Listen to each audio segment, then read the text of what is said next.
ವಾಚಮಿಮಾಂ ಪ್ರಸುಪ್ತಾಂ ಸಂಜೀವಯತ್ಯಖಿಲಶಕ್ತಿಧರಸ್ವಧಾಮ್ನಾ ಅನ್ಯಾಂಶ್ಚ ಹಸ್ತಚರಣಶ್ರವಣತ್ವಗಾದೀನ್ ಪ್ರಾಣಾನ್ನಮೋ ಭಗವತೆ ಪುರುಷಾಯ ತುಭ್ಯಂ ಯಾವರ್ಣಪದವಾಕ್ಯಾರ್ಥಗದ್ಯಪದ್ಯಸ್ವರೂಪಿಣೀ ವಾಚಿ ನರ್ತಯತು ಕ್ಷಿಪ್ರಂ ಮೇಧಾನ್ ದೇವಿ ಸರಸ್ವತಿ ಮೂಕಂ ಕರೋತಿ ವಾಚಾಲಂ ಪಂಗುಂ ಲಂಘೇತೆ ಗಿರಿಂ ಯತ್ಕೃಪಾತಮಹಂ ವಂದೇ ಪರಮಾನಂದಮಾಧವಂ ನಾರಾಯಣಃ ಪರೋ ವ್ಯಕ್ತಾದಂಡಮವ್ಯಕ್ತಸಂಭವಂ ಅಂಡಸ್ಯಾಂತಸ್ತ್ವಿಮೇ ಲೋಕಾಃ ಸಪ್ತದ್ವೀಪಾ ಚ ಮೇದಿನಿ ಶ್ರುತಿಸ್ಮೃತಿಪುರಾಣಾನಾಂ ಆಲಯಂ ಕರುಣಾಲಯಂ ನಮಾಮಿ ಭಗವತ್ಪಾದಂ ಶಂಕರಂ ಲೋಕಶಂಕರಂ ನಮಸ್ತಸ್ಮೈ ಭಗವತೆ ಶಂಕರಾಚಾರ್ಯರೂಪಿಣೆ ಯೇನ ವೇದಾಂತ ವಿದ್ಯೇಯಂ ಉದ್ಧೃತಾ ವೇದಸಾಗರಾತ್. ನನ್ನ ಭಗವದ್ಗೀತಾ ಬಂಧುಗಳೇ, ಪ್ರಾಯೋಜಕರೇ ಮತ್ತು ಎಲ್ಲ ಹಿರಿಯರೇ, ನಿನ್ನೆ ದಿವಸ ನಾವು ಗೀತೆಯ 15ನೆಯ ಶ್ಲೋಕದ ಚಿಂತನೆಯನ್ನು ಪೂರೈಸಿ 16ನೆಯ ಶ್ಲೋಕದ ಚಿಂತನೆಗೆ ಹೊರಳಿದ್ವಿ. ಈಗ ಆ ಶ್ಲೋಕವನ್ನು ನಾವು ಚಿಂತನೆ ಮಾಡಬೇಕಾಗಿದೆ. ನಾತ್ಯಶ್ನತಸ್ತು ಯೋಗೋಸ್ತಿ ನಚೈಕಾಂತ ಮನಶ್ನತಃ ನಚಾತಿ ಸ್ವಪ್ನಶೀಲಸ್ಯ ಜಾಗ್ರತೋ ನೈವ ಚಾರ್ಜುನ. ಏನು ಈ ಶ್ಲೋಕದ ಅರ್ಥ ಅಂದರೆ, ಕೃಷ್ಣ ಹೇಳ್ತಿದ್ದಾನೆ ಅರ್ಜುನನಿಗೆ, ಅರ್ಜುನ, ಅವಶ್ಯಕತೆಗಿಂತ ಹೆಚ್ಚು ತಿನ್ನುವವನಿಗೂ ಸಹ ಯೋಗ ಸಿದ್ಧಿಸುವುದಿಲ್ಲ. ಒಂದು. ಎರಡನೇದು, ಏನೂ ತಿನ್ನದೇ ಇದ್ದವನಿಗೂ ಸಹ ಯೋಗ ಸಿದ್ಧಿಸುವುದಿಲ್ಲ. ಮೂರನೇದು, ಅತಿಯಾಗಿ ನಿದ್ರೆ ಮಾಡುವವನಿಗೂ ಯೋಗ ಸಿದ್ಧಿಸುವುದಿಲ್ಲ. ನಿದ್ದೆ ಮಾಡದೇ ಸದಾ ಎಚ್ಚರವಾಗಿ ಇರುವವನಿಗೂ ಸಹ, ಅಂದರೆ ಎಚ್ಚರಗೇಡಿಗೂ ಸಹ ಯೋಗ ಸಿದ್ಧಿಸುವುದಿಲ್ಲ. ಈ 4 ವಿಷಯಗಳನ್ನು ಈ ಶ್ಲೋಕ ಹೇಳುತ್ತೆ. ಏನು ಇದರ ವಿವರಣೆ ಅಂದರೆ, ನಮ್ಮಲ್ಲಿ ಗೀತೆಯನ್ನು ಗೀತೆ ಅಂತ ಹೇಳ್ತೇವೆ, ಭಗವದ್ಗೀತೆ ಅಂತ ಹೇಳ್ತೇವೆ. ಇದಕ್ಕಿಂತ ಹೆಚ್ಚಾಗಿ ಅದನ್ನು ನಾವು ಮಾತೃಸ್ಥಾನದಲ್ಲಿ ಇರಿಸಿ ಗೌರವಿಸ್ತೇವೆ. ಹಾಗಾಗಿ ಗೀತೆಯನ್ನು ತಾಯಿ ಅಂತ ಕರಿತೇವೆ, ಗೀತಾ ಮಾತೆ ಅಂತ ನಾವು ಗುರುತಿಸಿಕೊಳ್ತೇವೆ. ಆ ಹಿನ್ನೆಲೆಯಲ್ಲಿ ಭಗವದ್ಗೀತೆಗೆ ಗೀತಾ ಮಾತಾ ಎನ್ನುವಂಥ ಒಂದು ಗೌರವಯುತವಾದಂಥ ಹೆಸರು ಸಹ ಉಂಟು. ಗೀತಾ ಮಾತಾ ಅಂತ ಆದಮೇಲೆ ಆಕೆ ತಾಯಿ ಅಂತ ಆದಲು. ನಮಗೆ ತಾಯಿ ಮಕ್ಕಳಿಗೆ ಆಹಾರವನ್ನು ಹೇಗೆ ಸೇವಿಸಬೇಕು ಅನ್ನೋದನ್ನು ಆಕೆ ಕಲಿಸಿಕೊಡ್ತಾಳೆ. ಹಾಗೆ ಇಲ್ಲಿ ಈಗ ಗೀತಾ ಮಾತೆ ಆಕೆಯ ಮಕ್ಕಳ ಸ್ಥಾನದಲ್ಲಿರುವಂಥ ನಮಗೆ ನಾವು ಹೇಗೆ ಆಹಾರವನ್ನು ಸ್ವೀಕರಿಸಬೇಕು ಅನ್ನೋದನ್ನು ಈ ಶ್ಲೋಕದ ಮೂಲಕ ತಿಳಿಸಿಕೊಡ್ತಾಳೆ.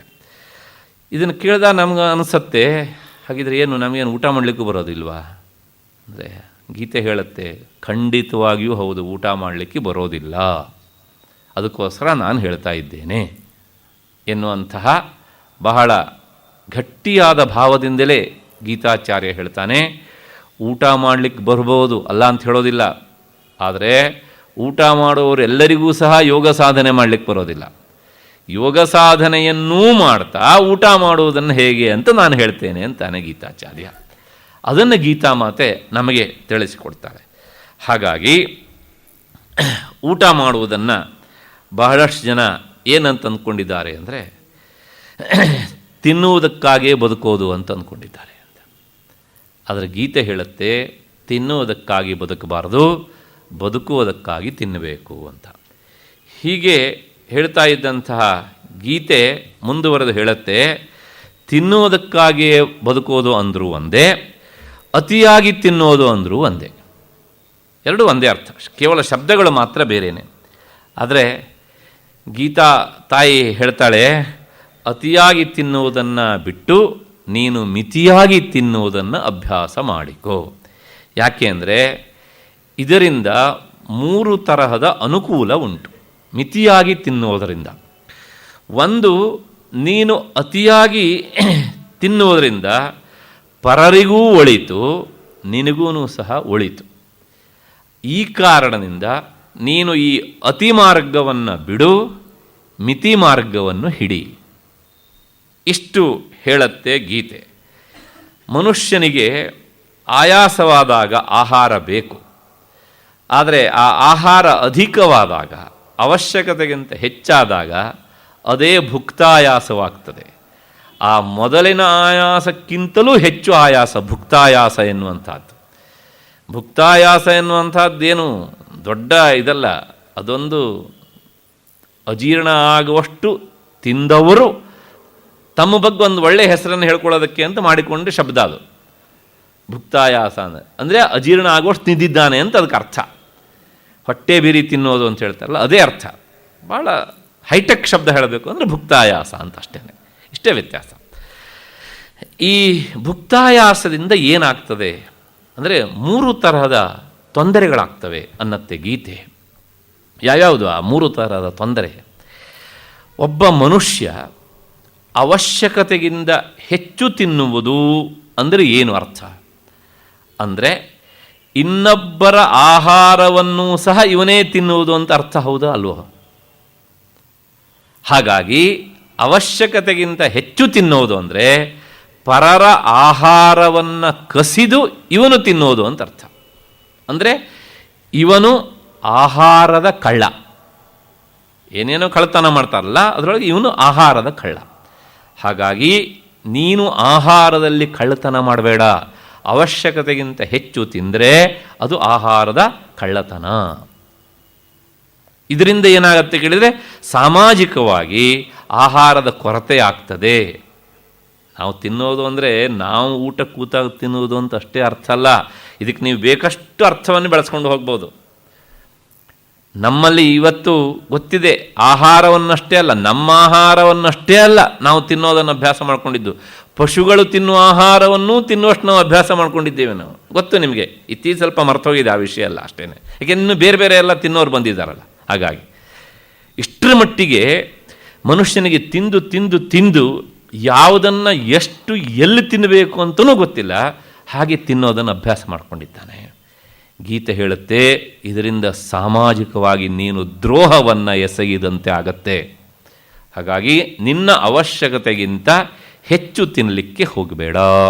ಆಗ ಏನಾಗುತ್ತೆ ಕೇಳಿದರೆ ಇದರಿಂದ ನಿನಗೂ ಕ್ಷೇಮ, ಸಾಮಾಜಿಕವಾಗಿ ಆಹಾರದ ಒಂದು ತುಲನೆ ಸಮಾನವಾಗಿ ಇರ್ತದೆ. ಇದು ಗೀತೆ ಹೇಳುವಂಥ ಮೊದಲನೇ ಅಂಶ. ಮತ್ತು ಇನ್ನು ಎರಡನೇದು, ಅತಿಯಾಗಿ ತಿನ್ನುವುದರಿಂದ, ಮೊದಲನೇದು ಸಾಮಾಜಿಕವಾಗಿ ತೊಂದರೆ ನೋಡಿದ್ವಿ. ಅತಿಯಾಗಿ ತಿನ್ನುವುದರಿಂದ ಏನಾಗುತ್ತೆ ಅಂದರೆ ತಿಂದವನಿಗೆ ಆಲಸ್ಯ ಹೆಚ್ಚಾಗ್ತದೆ. ಸೋಮಾರಿತನಕ್ಕೆ ಔಷಧ ಅಂತ ಒಂದಿದ್ದರೆ ಅತಿಯಾಗಿ ತಿನ್ನೋದು ಸಹಜವಾಗಿ ಬಂದಿರ್ತದೆ ಕೆಲವು ಜನರಿಗೆ. ಅದು ಬಂದಿದ್ದಕ್ಕೆ ಇನ್ನೊಂದು ಸ್ವಲ್ಪ ಪುಷ್ಟಿ ಕೊಡಬೇಕು ಅಂದರೆ ಅವನಿಗೆ ಅವಶ್ಯಕತೆಗಿಂತ ಜಾಸ್ತಿ ತಿನ್ನಿಸ್ಬೇಕು. ಅವನೇನು ಮಾಡ್ತಾನೆ, ಅಷ್ಟೇ ಆಹಾರ ಜಾಸ್ತಿ ಆಯಿತು ಅಂದ ತಕ್ಷಣ ಮುಂದಿನ ಕೆಲಸ ಏನು, ತಲೆ ಕೆಲಸ ಮಾಡುವುದಿಲ್ಲ. ಆಗ ಒಂದೇ ಶಬ್ದ, ನನ್ನನ್ನು ಯಾರೂ ಮಾತಾಡಿಸ್ಬೇಡಿ ಒಂದು ಅರ್ಧ ಗಂಟೆ, ನಾನು ಸ್ವಲ್ಪ ವಾಮಕುಕ್ಷಿ ಮಾಡ್ತೇನೆ. ವಾಮಕುಕ್ಷಿ ಅಂದರೆ ಗೊತ್ತಾಯ್ತಲ್ಲ, ಇವನಿಗೊಂದು ಹಾಸಿಗೆ, ಇವನು ಹೊಟ್ಟೆಗೆ ಒಂದು ಸಪ್ರೇಟ್ ಹಾಸಿಗೆ ಮಾಡಿಬಿಟ್ಟು ಮಾಡ್ಕೊಳ್ಳೋದು. ಇಷ್ಟರ ಮಟ್ಟಿಗೆ ಆ ಆಲಸ್ಯತನ ಎನ್ನುವಂಥದ್ದು ವೃದ್ಧಿ ಆಗ್ತದೆ. ಹೀಗೆ ಆಗ್ತಾ ಹೋದಾಗ ಈ ಯೋಗ ಸಾಧನೆಯ ಕೆಲಸ ಮುಂದುವರಿತದೆಯಾ? ಆದ್ದರಿಂದ ನೀನು ಅತಿಯಾಗಿ ತಿನ್ನಲಿಕ್ಕೆ ಹೋಗಬೇಡ, ಎರಡನೇ ಅಂಶ. ಮತ್ತು ಮೂರನೇದು, ಅತಿಯಾಗಿ ತಿಂದರೆ ಏನಾಗುತ್ತೆ ಅಂದರೆ ಅಜೀರ್ಣ ಉಂಟಾಗ್ತದೆ. ಅಜೀರ್ಣ ಎನ್ನುವಂಥದ್ದು ಆಯುರ್ವೇದದ ಪ್ರಕಾರ ಎಲ್ಲ ರೋಗಗಳಿಗೂ ಮೂಲ. ಅಜೀರ್ಣ ಪ್ರಭವೋ ರೋಗಾ, ಎಲ್ಲ ರೋಗಗಳೂ ಸಹ ಹುಟ್ಟುವುದೆಲ್ಲಿ ಅಂದರೆ ಅಜೀರ್ಣತೆಯಲ್ಲಿ. ಆದ್ದರಿಂದ ನೀನು ಹೆಚ್ಚು ತಿಂದರೆ ಈ ಎರಡು ನಿನಗೆ ನೇರ ಅಪಾಯ, ಇನ್ನೊಂದು ಸಾಮಾಜಿಕವಾಗಿ ಅಪಾಯ. ಹಾಗಾಗಿ ಈ ಮೂರಕ್ಕೂ ಸಹ ಹೆಚ್ಚು ತಿನ್ನುವವನೇ ಕಾರಣನಾಗ್ತಾನೆ. ಆದ್ದರಿಂದ ನೀನು ಅಷ್ಟಾಗಿ ತಿನ್ನಲಿಕ್ಕೆ ಹೋಗಬೇಡ. ಅಂದರೆ ತಿನ್ನೋದಕ್ಕಾಗಿ ಬದುಕಬೇಡ, ಬದುಕೋದಕ್ಕೋಸ್ಕರ ತಿನ್ನು. ಈ ಮಾತನ್ನು ಹೇಳಿ ಗೀತೆ ಮತ್ತೆ ಮುಂದುವರೆದು ಹೇಳುತ್ತೆ, ಅತಿಯಾಗಿ ತಿನ್ನಬೇಡ, ಅಂತ ಹೇಳುವ ಮಾತಿನ ಜೊತೆಗೆ ಇದೆಲ್ಲ ನಾವು ಆರೋಗ್ಯದ ದೃಷ್ಟಿಯಿಂದ ನೋಡಿದ್ದಾಯಿತು. ಆದರೆ ಗೀತೆ ಹೇಳುತ್ತೆ ನಾತ್ಯಶ್ನತಸ್ತು ಯೋಗೋಸ್ತಿ, ಅತಿಯಾಗಿ ತಿನ್ನುವವನಿಗೆ ಯೋಗ ಎನ್ನುವಂಥದ್ದು ಸಿದ್ಧಿಸುವುದಿಲ್ಲ. ಈ ಮೊದಲು ನಾವು ನೋಡಿದ್ದು ಆರೋಗ್ಯದ ದೃಷ್ಟಿಯಿಂದ, ಸಾಮಾಜಿಕವಾದಂಥ ಕೆಡುಕಿನ ದೃಷ್ಟಿಯಿಂದ. ಇಲ್ಲಿ ಗೀತೆ ಹೇಳುತ್ತೆ ಆಧ್ಯಾತ್ಮಿಕ ದೃಷ್ಟಿಯಿಂದ ಏನು ತೊಂದರೆ ಆಗುತ್ತೆ ಅಂದರೆ, ಅವನು ಹೀಗೆಲ್ಲ ಮಾಡಿಕೊಂಡು ಯೋಗ ಸಾಧನೆ ಮಾಡಲಿಕ್ಕೆ ಹೋದರೆ ಅವನಿಗೆ ಯೋಗ ಎನ್ನುವಂಥದ್ದು ಸಿದ್ಧಿಸುವುದಿಲ್ಲ, ಅದು ಕರಗತ ಆಗುವುದಿಲ್ಲ ಅಂತ. ಹಾಗಾಗಿ ನೋಡಿ, ಅತ್ಯಶ್ನತಃ ಅಂತ ಶಬ್ದ. ಅತ್ಯಶ್ನತಃ ಅಂದರೆ ಆತ್ಮಸಮ್ಮಿತಂ ಅನ್ನ ಪರಿಮಾಣಂ ಅತೀತ್ಯ ಅಶ್ನತಃ, ತನ್ನ ಹೊಟ್ಟೆಯ ಪ್ರಮಾಣಕ್ಕಿಂತ ಹೆಚ್ಚು ತಿನ್ನುವವನು. ಮಧ್ಯದಲ್ಲಿ ಒಂದು ವಿಷಯ ಹೇಳ್ತೇನೆ, ಒಂದು ನಿಮಿಷ ಈ ವಿಷಯ ಬಿಟ್ಟು ನಾನೇ ಆಚೆ ಹೋಗ್ತೇನೆ. ನಮ್ಮಲ್ಲಿ ಕೆಲವು ಸಲ ಈ ಮನೆಯಲ್ಲಿ ಏನೋ ವಿಶೇಷ ಕಾರ್ಯಕ್ರಮ ಆದಾಗ ಹೊಟ್ಟೆಯೆಲ್ಲ ತುಂಬುವಷ್ಟು ಊಟ ಬಡಿಸಿರ್ತಾರೆ, ಇವರು ಊಟ ಮಾಡಿರ್ತಾರೆ ಕುಳಿತವರು. ಆಮೇಲೆ ಇವರಿದ್ದೊಂದು ಕಾಂಪಿಟೇಷನ್, ಯಾರು ಹೆಚ್ಚು ಒಬ್ಬಟ್ಟು ತಿಂತಾರೆ ಅಂತ.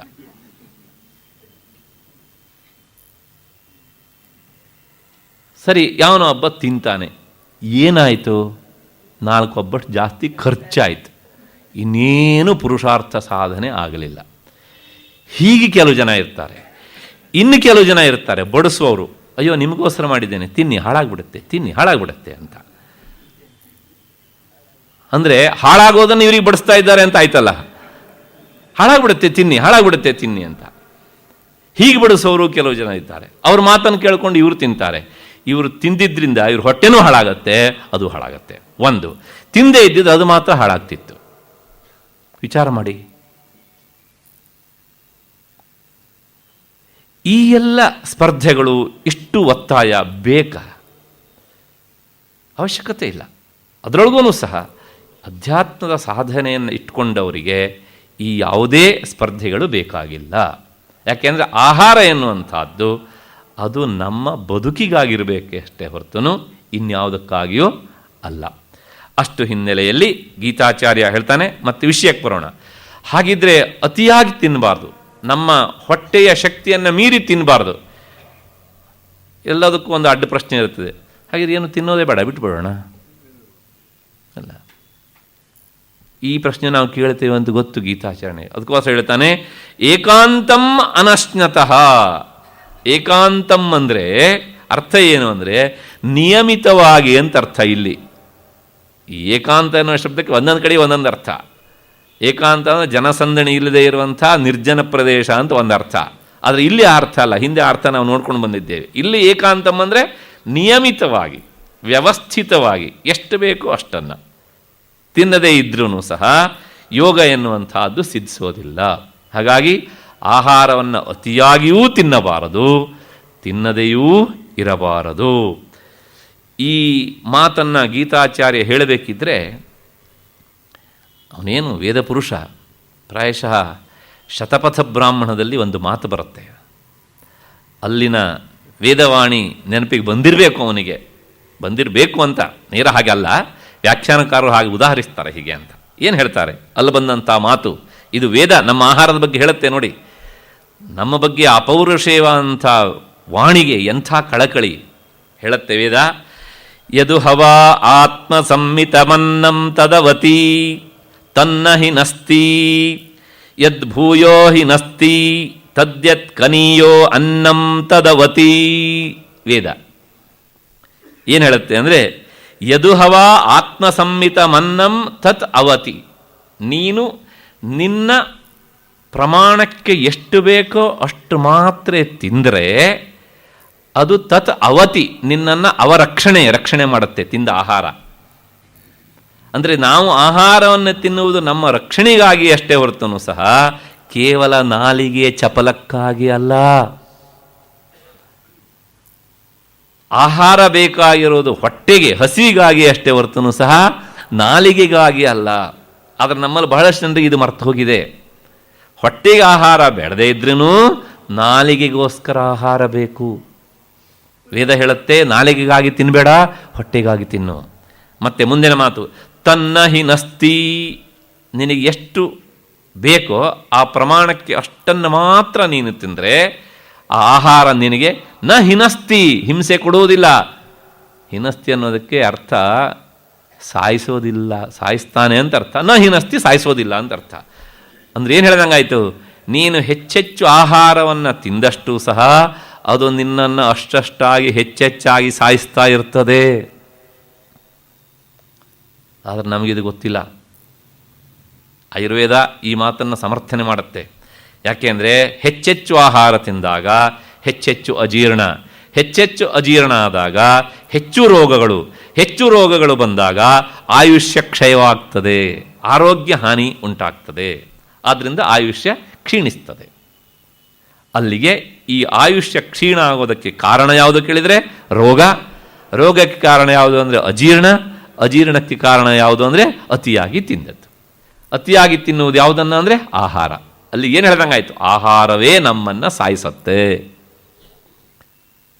ಇದು ಶತಪಥ ಬ್ರಾಹ್ಮಣದ ಮಾತಷ್ಟೇ ಅಲ್ಲ, ತೈತ್ತಿರೀಯವೂ ಈ ಮಾತನ್ನು ಹೇಳುತ್ತೆ.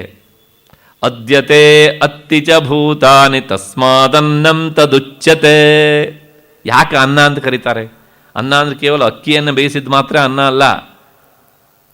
ಅದ್ಯತೆ ಅತ್ತಿಚ ಭೂತಾನಿ, ನಾವು ಯಾವ್ಯಾವುದನ್ನು ತಿಂತೇವೋ ಅದೆಲ್ಲವುದೂ ಸಹ ಅನ್ನ. ನಮ್ಮಿಂದ ಮೊದಲು ಅದು ತಿನ್ನಲ್ಪಡ್ತದೆ, ನಾವು ಅದನ್ನು ತಿಂದ ತಪ್ಪಿಗೆ ಆಮೇಲೆ ಅದೇ ನಮ್ಮನ್ನು ಒಂದು ದಿವಸ ತಿನ್ನುತ್ತದೆ. ಮೊದಲು ಅದ್ಯತೆ, ಆಮೇಲೆ ಅದೇ ನಮ್ಮನ್ನು ಅತ್ತಿ ತಿನ್ನುತ್ತದೆ ಅಂತ.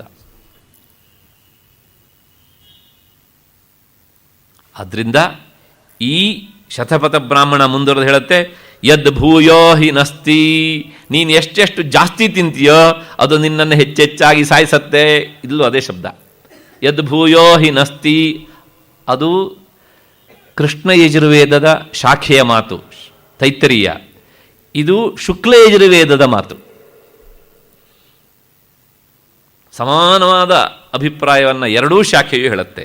ಮತ್ತೆ ಮುಂದಿನದು, ಹಾಗಿದ್ರೆ ತದ್ಯತ್ ಕನೀಯೋ ಅನ್ನಂ ತದವತಿ, ನೀನು ನಿನ್ನ ಹಸಿವೆಗಿಂತ ಪೂರ್ತಿ ಹಸಿವೆ ಹೋಗೋದಕ್ಕೆ ಎಷ್ಟು ಬೇಕೋ ಅದಕ್ಕಿಂತ ಒಂದು ಸ್ವಲ್ಪ ಕಡಿಮೆನೇ ತಿನ್ನು.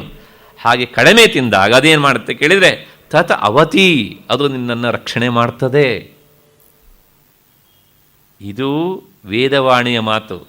ಈ ವೇದವಾಣಿಯ ಮಾತಿಗೆ ಸ್ಮೃತಿವಾಕ್ಯ ನಾನು ನಿನ್ನ ಜೊತೆಗಿದ್ದೇನೆ ಅಂತ ಹೇಳುತ್ತೆ. ಅದೇನು ಹೇಳುತ್ತೆ ಅಂದರೆ, ಹಾಗಿದ್ರೆ ಮನುಷ್ಯನಿಗೆ ಹಸಿವು ಆದಾಗ ಆ ಹಸಿವು ಅಂದರೆ ಹಸಿವಾದ ಹೊಟ್ಟೆಯನ್ನು ನೀನು 4 ವಿಭಾಗ ಮಾಡ್ಕೋ ಅಂದರೆ ಮಾನಸಿಕವಾಗಿ. ಹೇಗೆ ಅಂದರೆ, ಪೂರಯೇತ್ ಅಶನೇನ ಅರ್ಧಂ. ಆ ನಿನ್ನ ಸಾಮಾನ್ಯವಾಗಿ ತಟ್ಟೆ ಹಾಕಿದಾಗ ಗೊತ್ತಾಗುತ್ತೆ, ಸ್ವಲ್ಪ ತಿಂದು ಅನುಭವ ಇರುವವರಿಗೆ, ಇದಿಷ್ಟನ್ನು ನನಗೆ ಸಾಕಾಗೋದಿಲ್ವಾ, ಕಡಿಮೆ ಆಗುತ್ತಾ ಹೆಚ್ಚಾಗುತ್ತಾ ಅಂತ. ಹಾಗಾದಾಗ ನೀನು ಆ ಸ್ಥೂಲವಾದಂಥ ಆಹಾರದಿಂದ ನಿನ್ನ ಹೊಟ್ಟೆಯ ಅರ್ಧ ಭಾಗವನ್ನು ತುಂಬು. ಪೂರಯೇತ್ ಅಂದರೆ ತಿಂದು ಹಸಿವನ್ನು ಹೋಗಲಾಡಿಸಿಕೊ. ಆಯಿತು, ಇನ್ನು ಅರ್ಧ ಭಾಗ ಉಳಿತಲ್ಲ, ಅದರೊಳಗೆ ಮತ್ತೆ ಅರ್ಧ ಮಾಡು ಅಂದರೆ 25%. ಅದನ್ನೇನು ಮಾಡಬೇಕು ಅಂದರೆ ತೃತೀಯಂ ಉದಕೆ ನತು, ಆ 3ನೇ ಭಾಗವನ್ನು ನೀರಿನಿಂದ ತುಂಬು, ನೀರನ್ನು ಕುಡಿ ಅಂತ. ಮತ್ತೆ ಇನ್ನೊಂದು 1/4 ಭಾಗ ಹಾಗೆ ಉಳಿತಲ್ಲ, ಅದು ಯಾಕೆ ಅಂದರೆ ವಾಯೋಸಂಚರಣಾರ್ಥಾಯ, ಗಾಳಿ ಸಂಚಾರ ಆಗೋದಕ್ಕೆ ಅಂತ. ಇದು ಸ್ಮೃತಿ ಹೇಳುತ್ತೆ, ವೇದ ಹೇಳುತ್ತೆ. ಇವತ್ತಿಗೂ ಸಹ ನೋಡಿ, ಅತಿಯಾಗಿ ತಿಂದವನಿಗೆ ಉಸಿರಾಡುವುದು ತುಂಬ ಕಷ್ಟ ಆಗಿಬಿಡುತ್ತೆ. ಯಾಕೆಂದರೆ ಒಳಗಡೆಗೆ ಆ ವಾಯುದೇವನಿಗೆ ಏನು ಕೆಲಸ ಮಾಡಲಿಕ್ಕೆ ಜಾಗವೇ ಇರುವುದಿಲ್ಲ, ಅವನು ಸಂಚಾರ ಮಾಡೋದಾದರೆ ಹಾಗೆ. ಹಾಗಾಗಿ ಸ್ಮೃತಿಯೂ ಸಹ ಈ ಮಾತನ್ನು ಹೇಳುತ್ತೆ. ಇದೆಲ್ಲ ಆರೋಗ್ಯದ ಹಿನ್ನೆಲೆಯಲ್ಲೂ ಹೌದು, ಅಧ್ಯಾತ್ಮ ದೃಷ್ಟಿಯ ಹಿನ್ನೆಲೆಯಲ್ಲೂ ಹೌದು. ಇದರ ಜೊತೆಗೆ ನಮ್ಮ ಈ ಅಧ್ಯಾತ್ಮ ಸಾಧನೆಗೆ ಪೂರಕ ಆಗುವ ಹಾಗೆ ಆಯುರ್ವೇದವು ಕೆಲವು ಮಾತುಗಳನ್ನು ಹೇಳುತ್ತೆ. ಅದು ಏನು ಹೇಳುತ್ತೆ ಅಂದರೆ, ನಾಭೋಜನೇನ ಕಾಯಾಗ್ನಿ ದೀಪ್ಯತೆ ನಾದಿಭೋಜನಾತ್ ಯಥಾ ನಿರಿಂಧನೋ ವನ್ಹಿ ಅಲ್ಪೋ ವಾತೀಂಧನಾವೃತ. ಒಂದು ದೃಷ್ಟಾಂತ ಕೊಟ್ಟು ಹೇಳುತ್ತೆ. ಇದು ಚರಕ ಸಂಹಿತೆಯಲ್ಲಿ ಬಂದಂಥ ಮಾತು.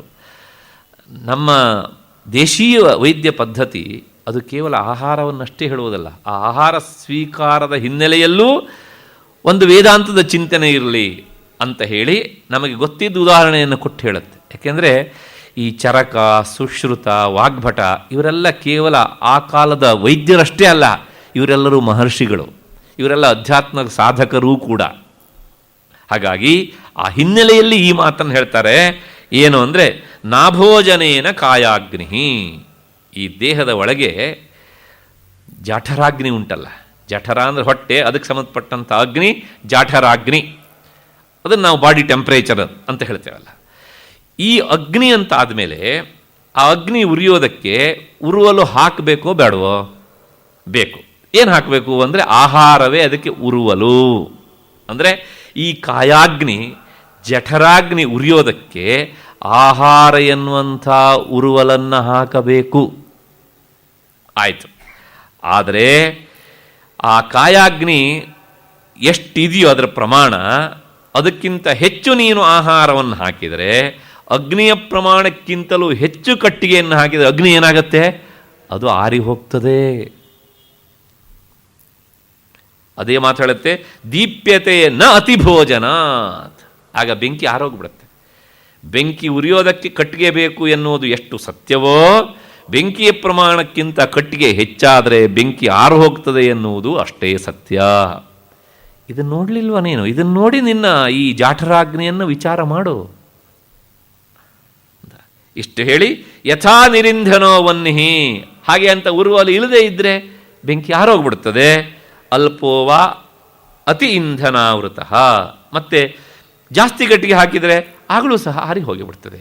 ಹೀಗಾಗದೇ ಇರುವ ಹಾಗೆ ನೀನು ಎಚ್ಚರವನ್ನು ವಹಿಸು ಎನ್ನುವಂಥ ಮಾತನ್ನು ಹೇಳಿ, ಮತ್ತೆ ಮುಂದಿನ ಮಾತು ಗೀತೆಯಲ್ಲಿ ಬಂದಂಥದ್ದು. ಅದಕ್ಕೆ ಪೂರಕವಾಗಿ ಏನು? ನಚಾತಿ ಸ್ವಪ್ನಶೀಲಸ್ಯ ಜಾಗ್ರತೋ ನೈವ ಚಾರ್ಜುನ. ಇಲ್ಲೊಂದು ಶಬ್ದ ಉಂಟು, ಸ್ವಪ್ನಶೀಲಸ್ಯ ಅಂತ. ಸ್ವಪ್ನಶೀಲ ಅಂದರೆ ಇಲ್ಲಿ ನೇರವಾಗಿ ಸ್ವಪ್ನವನ್ನು ಕಾಣುವನು ಅಂತ ಅರ್ಥ ಅಲ್ಲ. ಸ್ವಪ್ನಶೀಲ ಅಂದರೆ ನಿದ್ರೆ ಮಾಡುವನು ಅಂತ ಅರ್ಥ. ಯಾಕೆ ಅಂದರೆ ಸ್ವಪ್ನ ಎನ್ನುವಂಥದ್ದು ನಿದ್ದೆ ಮಾಡದೇ ಸ್ವಪ್ನ ಆಗುವುದೇ ಇಲ್ಲ. ಆಗತ್ತಾ? ಎಚ್ಚರ, ನಿದ್ರೆ, ಕನಸು. ಒಬ್ಬ ವ್ಯಕ್ತಿ ಕನಸಿಗೆ ಹೋಗಬೇಕು ಅಂದರೆ ಜಾಗ್ರದ ಅವಸ್ಥೆಯಿಂದ ಅವನು ನಿದ್ರಾವಸ್ಥೆಗೆ ಹೋಗಲೇಬೇಕು. ನಿದ್ರಾವಸ್ಥೆಗೆ ಹೋಗಿ ಒಂದು ಅರೆಕ್ಷಣನಾದರೂ ಅಲ್ಲಿರಬೇಕು. ಎಷ್ಟೋ ಕ್ಷಣಕಾಲ ಇದ್ದು ತಕ್ಷಣ ಸ್ವಪ್ನಾವಸ್ಥೆಗೆ ಹೋಗ್ಬೋದು. ಆದರೆ ಬರಬೇಕಿದ್ರೆ ಹಾಗೇ ಬರಬೇಕು ಅಂತ ಇಲ್ಲ. ಸ್ವಪ್ನಾವಸ್ಥೆ, ನಿದ್ರೆ, ಎಚ್ಚರ ಅಂತಿಲ್ಲ. ಸ್ವಪ್ನಾವಸ್ಥೆಯಿಂದ ನೇರ ಜಾಗ್ರದ ಅವಸ್ಥೆಗೆ, ಎಚ್ಚರಾವಸ್ಥೆಗೆ ಬರಬಹುದು. ಆದರೆ ಹೋಗುವಾಗ ಮಾತ್ರ ಇಲ್ಲೊಂದು ವನ್ವೇ ಉಂಟು. ಎಚ್ಚರ ಮತ್ತು ನಿದ್ರೆ ಮತ್ತು ಕನಸು. ಹಾಗಾಗಿ ಆ ನಿದ್ರೆಯಿಂದ ಮುಂದಿರುವಂಥ ಸ್ವಪ್ನಾವಸ್ಥೆಯ ಹೆಸರಿನಿಂದಲೇ ನಿದ್ರೆಯನ್ನು ಇಲ್ಲಿ ಹೇಳ್ತಾ ಇದೆ ಗೀತೆ. ಹಾಗಾಗಿ ನಚಾತಿ ಸ್ವಪ್ನಶೀಲಸ್ಯ, ಅತಿಯಾಗಿ ನಿದ್ರೆ ಮಾಡುವವನು ಅವನು ಸಹ ಪರಮ ಸೋಮಾರಿ. ಇಂತಹ ಸೋಮಾರಿಗೆ ಯೋಗ ಎನ್ನುವಂತಹದ್ದು ಸಿದ್ಧಿಸೋದಿಲ್ಲ. ಆಯಿತು, ಹಾಗೆ ನಿದ್ದೆ ಮಾಡೋದೇ ಬಿಟ್ಬಿಡೋಣ್ರಿ, 4 ಜನ ನನ್ನನ್ನು ಹೊಗಳ್ತಾರೆ, ಅವನೊಂಥರ ಯಾವತ್ತೂ ಅವನು ಶಿವರಾತ್ರಿ ಮಾಡ್ತಾನೆ ಕಣ್ರಿ ಅಂತ. ಏನೂ ಆಗೋದಿಲ್ಲ ಅದರಿಂದ ಏನೂ ಸಿದ್ಧಿಸೋದಿಲ್ಲ ಅಂತ ಹೇಳುತ್ತೆ ಗೀತೆ. ಏನು? ಅತಿಮಾತ್ರಂ ಜಾಗ್ರತಃ ಯೋಗ ನ ಭವತಿ. ಯಾವಾಗಲೂ ಎಚ್ಚರವಾಗಿರ್ತಾನೆ ಅಂದರೆ ಅವನು ಸ್ವಲ್ಪ ದಿನಗಳಲ್ಲಿಯೇ ಮೆಂಟಲ್ ಪೇಷಂಟ್ ಆಗಿಬಿಡ್ತಾನೆ. ರಾತ್ರಿ ನಿದ್ದೆ ಮಾಡುವುದನ್ನು ಬಿಟ್ಟು ಅವನು ಹಗಲಿನಲ್ಲಿ ನಿದ್ದೆ ಮಾಡ್ತಾನೆ ಅಂದರೆ ಅದೂ ಸಹ ಆರೋಗ್ಯಕ್ಕೆ ಒಳ್ಳೆಯದಲ್ಲ. ರಾತ್ರಿ ಆತ ನಿದ್ದೆ ಮಾಡದೆ ಸಾಧನೆ ಮಾಡ್ತೇನೆ ಅಂತ ಹೇಳಿಬಿಟ್ರೆ ಅದೂ ಸಹ ಒಳ್ಳೆಯದಲ್ಲ. ಆದ್ದರಿಂದ ಈ ಹಿನ್ನೆಲೆಯಲ್ಲಿ ಗೀತೆಗೆ ಪೂರಕವಾಗಿ ಮತ್ತೆ ನಮ್ಮ ಋಷಿಮುನಿಗಳು ಒಂದು ಮಾತು ಹೇಳ್ತಾರೆ. ಇದು ಆರೋಗ್ಯಕ್ಕೆ ಸಂಬಂಧಪಟ್ಟಿದ್ದು ಹೌದು, ಗೀತೆಯ ಶ್ಲೋಕಕ್ಕೆ ಪೂರಕವಾಗಿಯೂ ಸಹ ಹೇಳುವಂಥ ಮಾತು. ಅಂದರೆ ನಮ್ಮ ಎಲ್ಲ ಪ್ರಾಚೀನ ಗ್ರಂಥಗಳಲ್ಲಿ ಆರೋಗ್ಯ ಮತ್ತು ಸಾಮಾಜಿಕವಾದ ಕಳಕಳಿ, ಅದರ ಜೊತೆಗೆ ವೇದಾಂತ ಚಿಂತನೆ, ಇವೆಲ್ಲೂ ಸಹ ಒಟ್ಟೊಟ್ಟಿಗೆ ಹೇಗೆ ಹೋಗ್ತಾ ಇರ್ತೇವೆ ಅನ್ನೋದಕ್ಕೆ ಇದು ಉದಾಹರಣೆ. ಏನು ಹೇಳುತ್ತೆ ಈ ಕೆಳಗಿನ ಮಾತು ಅಂದರೆ, ಅನಂಬುಪಾನಾಥ್ ವಿಷಮಾಶನಾಚ್ಚ ದಿವಾಚ ಸುಪ್ತೇಹೇ ನಿಶಿ ಜಾಗರಾಚ್ಚ ಸಂರೋಧನಾನ್ ಮೂತ್ರ ಪುರೀಷಯೋಶ್ಚ ಷಡ್ಭಿರ್ನಿದಾನೈ ಪ್ರಭವಂತಿ ರೋಗಾ. ಒಬ್ಬ ಮನುಷ್ಯನಿಗೆ, ಆರೋಗ್ಯವಂತನಾದ ಮನುಷ್ಯನಿಗೆ ರೋಗ ಬರುವುದಕ್ಕೆ ಈ 6 ಕಾರಣಗಳು ಮುಖ್ಯವಾಗಿ ಇರ್ತವೆ. ಪಟ್ಟಿ ಮಾಡಿ ಹೇಳ್ತಾರೆ ಅವರು ಕರೆಕ್ಟಾಗಿ. ಇಷ್ಟೇ 6 ಕಾರಣ. ಯಾವ್ಯಾವುದು ಹಾಗಿದ್ರೆ? ಅನಂಬುಪಾನಾತ್, ನೀರನ್ನೇ ಕುಡಿಯದೇ ಇರುವುದು. ಇವತ್ತು ಬಹಳಷ್ಟು ಜನರಿಗಿರುವ ತೊಂದರೆ, ಅದರೊಳಗೂ ಸ್ವಲ್ಪ ವಯಸ್ಸಾದ ಮೇಲೆ. ಏಕೆಂದರೆ ದೇಹ ಎನ್ನುವಂಥದ್ದು ಅವರ ಅನಿಸಿಕೆ ತಕ್ಕ ಹಾಗೆ ಸ್ಪಂದಿಸೋದಿಲ್ಲ. ರಾತ್ರಿ ಮತ್ತೆ ಹೋಗಬೇಕಾಗತ್ತೆ ಎನ್ನುವಂಥ ದೃಷ್ಟಿಯಿಂದ ಏನು ಮಾಡ್ತಾರೆ ಅಂದರೆ ನೀರನ್ನು ಕುಡಿಯುವುದನ್ನು ಕಡಿಮೆ ಮಾಡಿಬಿಡ್ತಾರೆ. ಚಿಕ್ಕ ಮಕ್ಕಳಿಗೆ ಗೊತ್ತಿಲ್ಲದೆ ಈ ಒಂದು ತೊಂದರೆ ಆಗತ್ತೆ.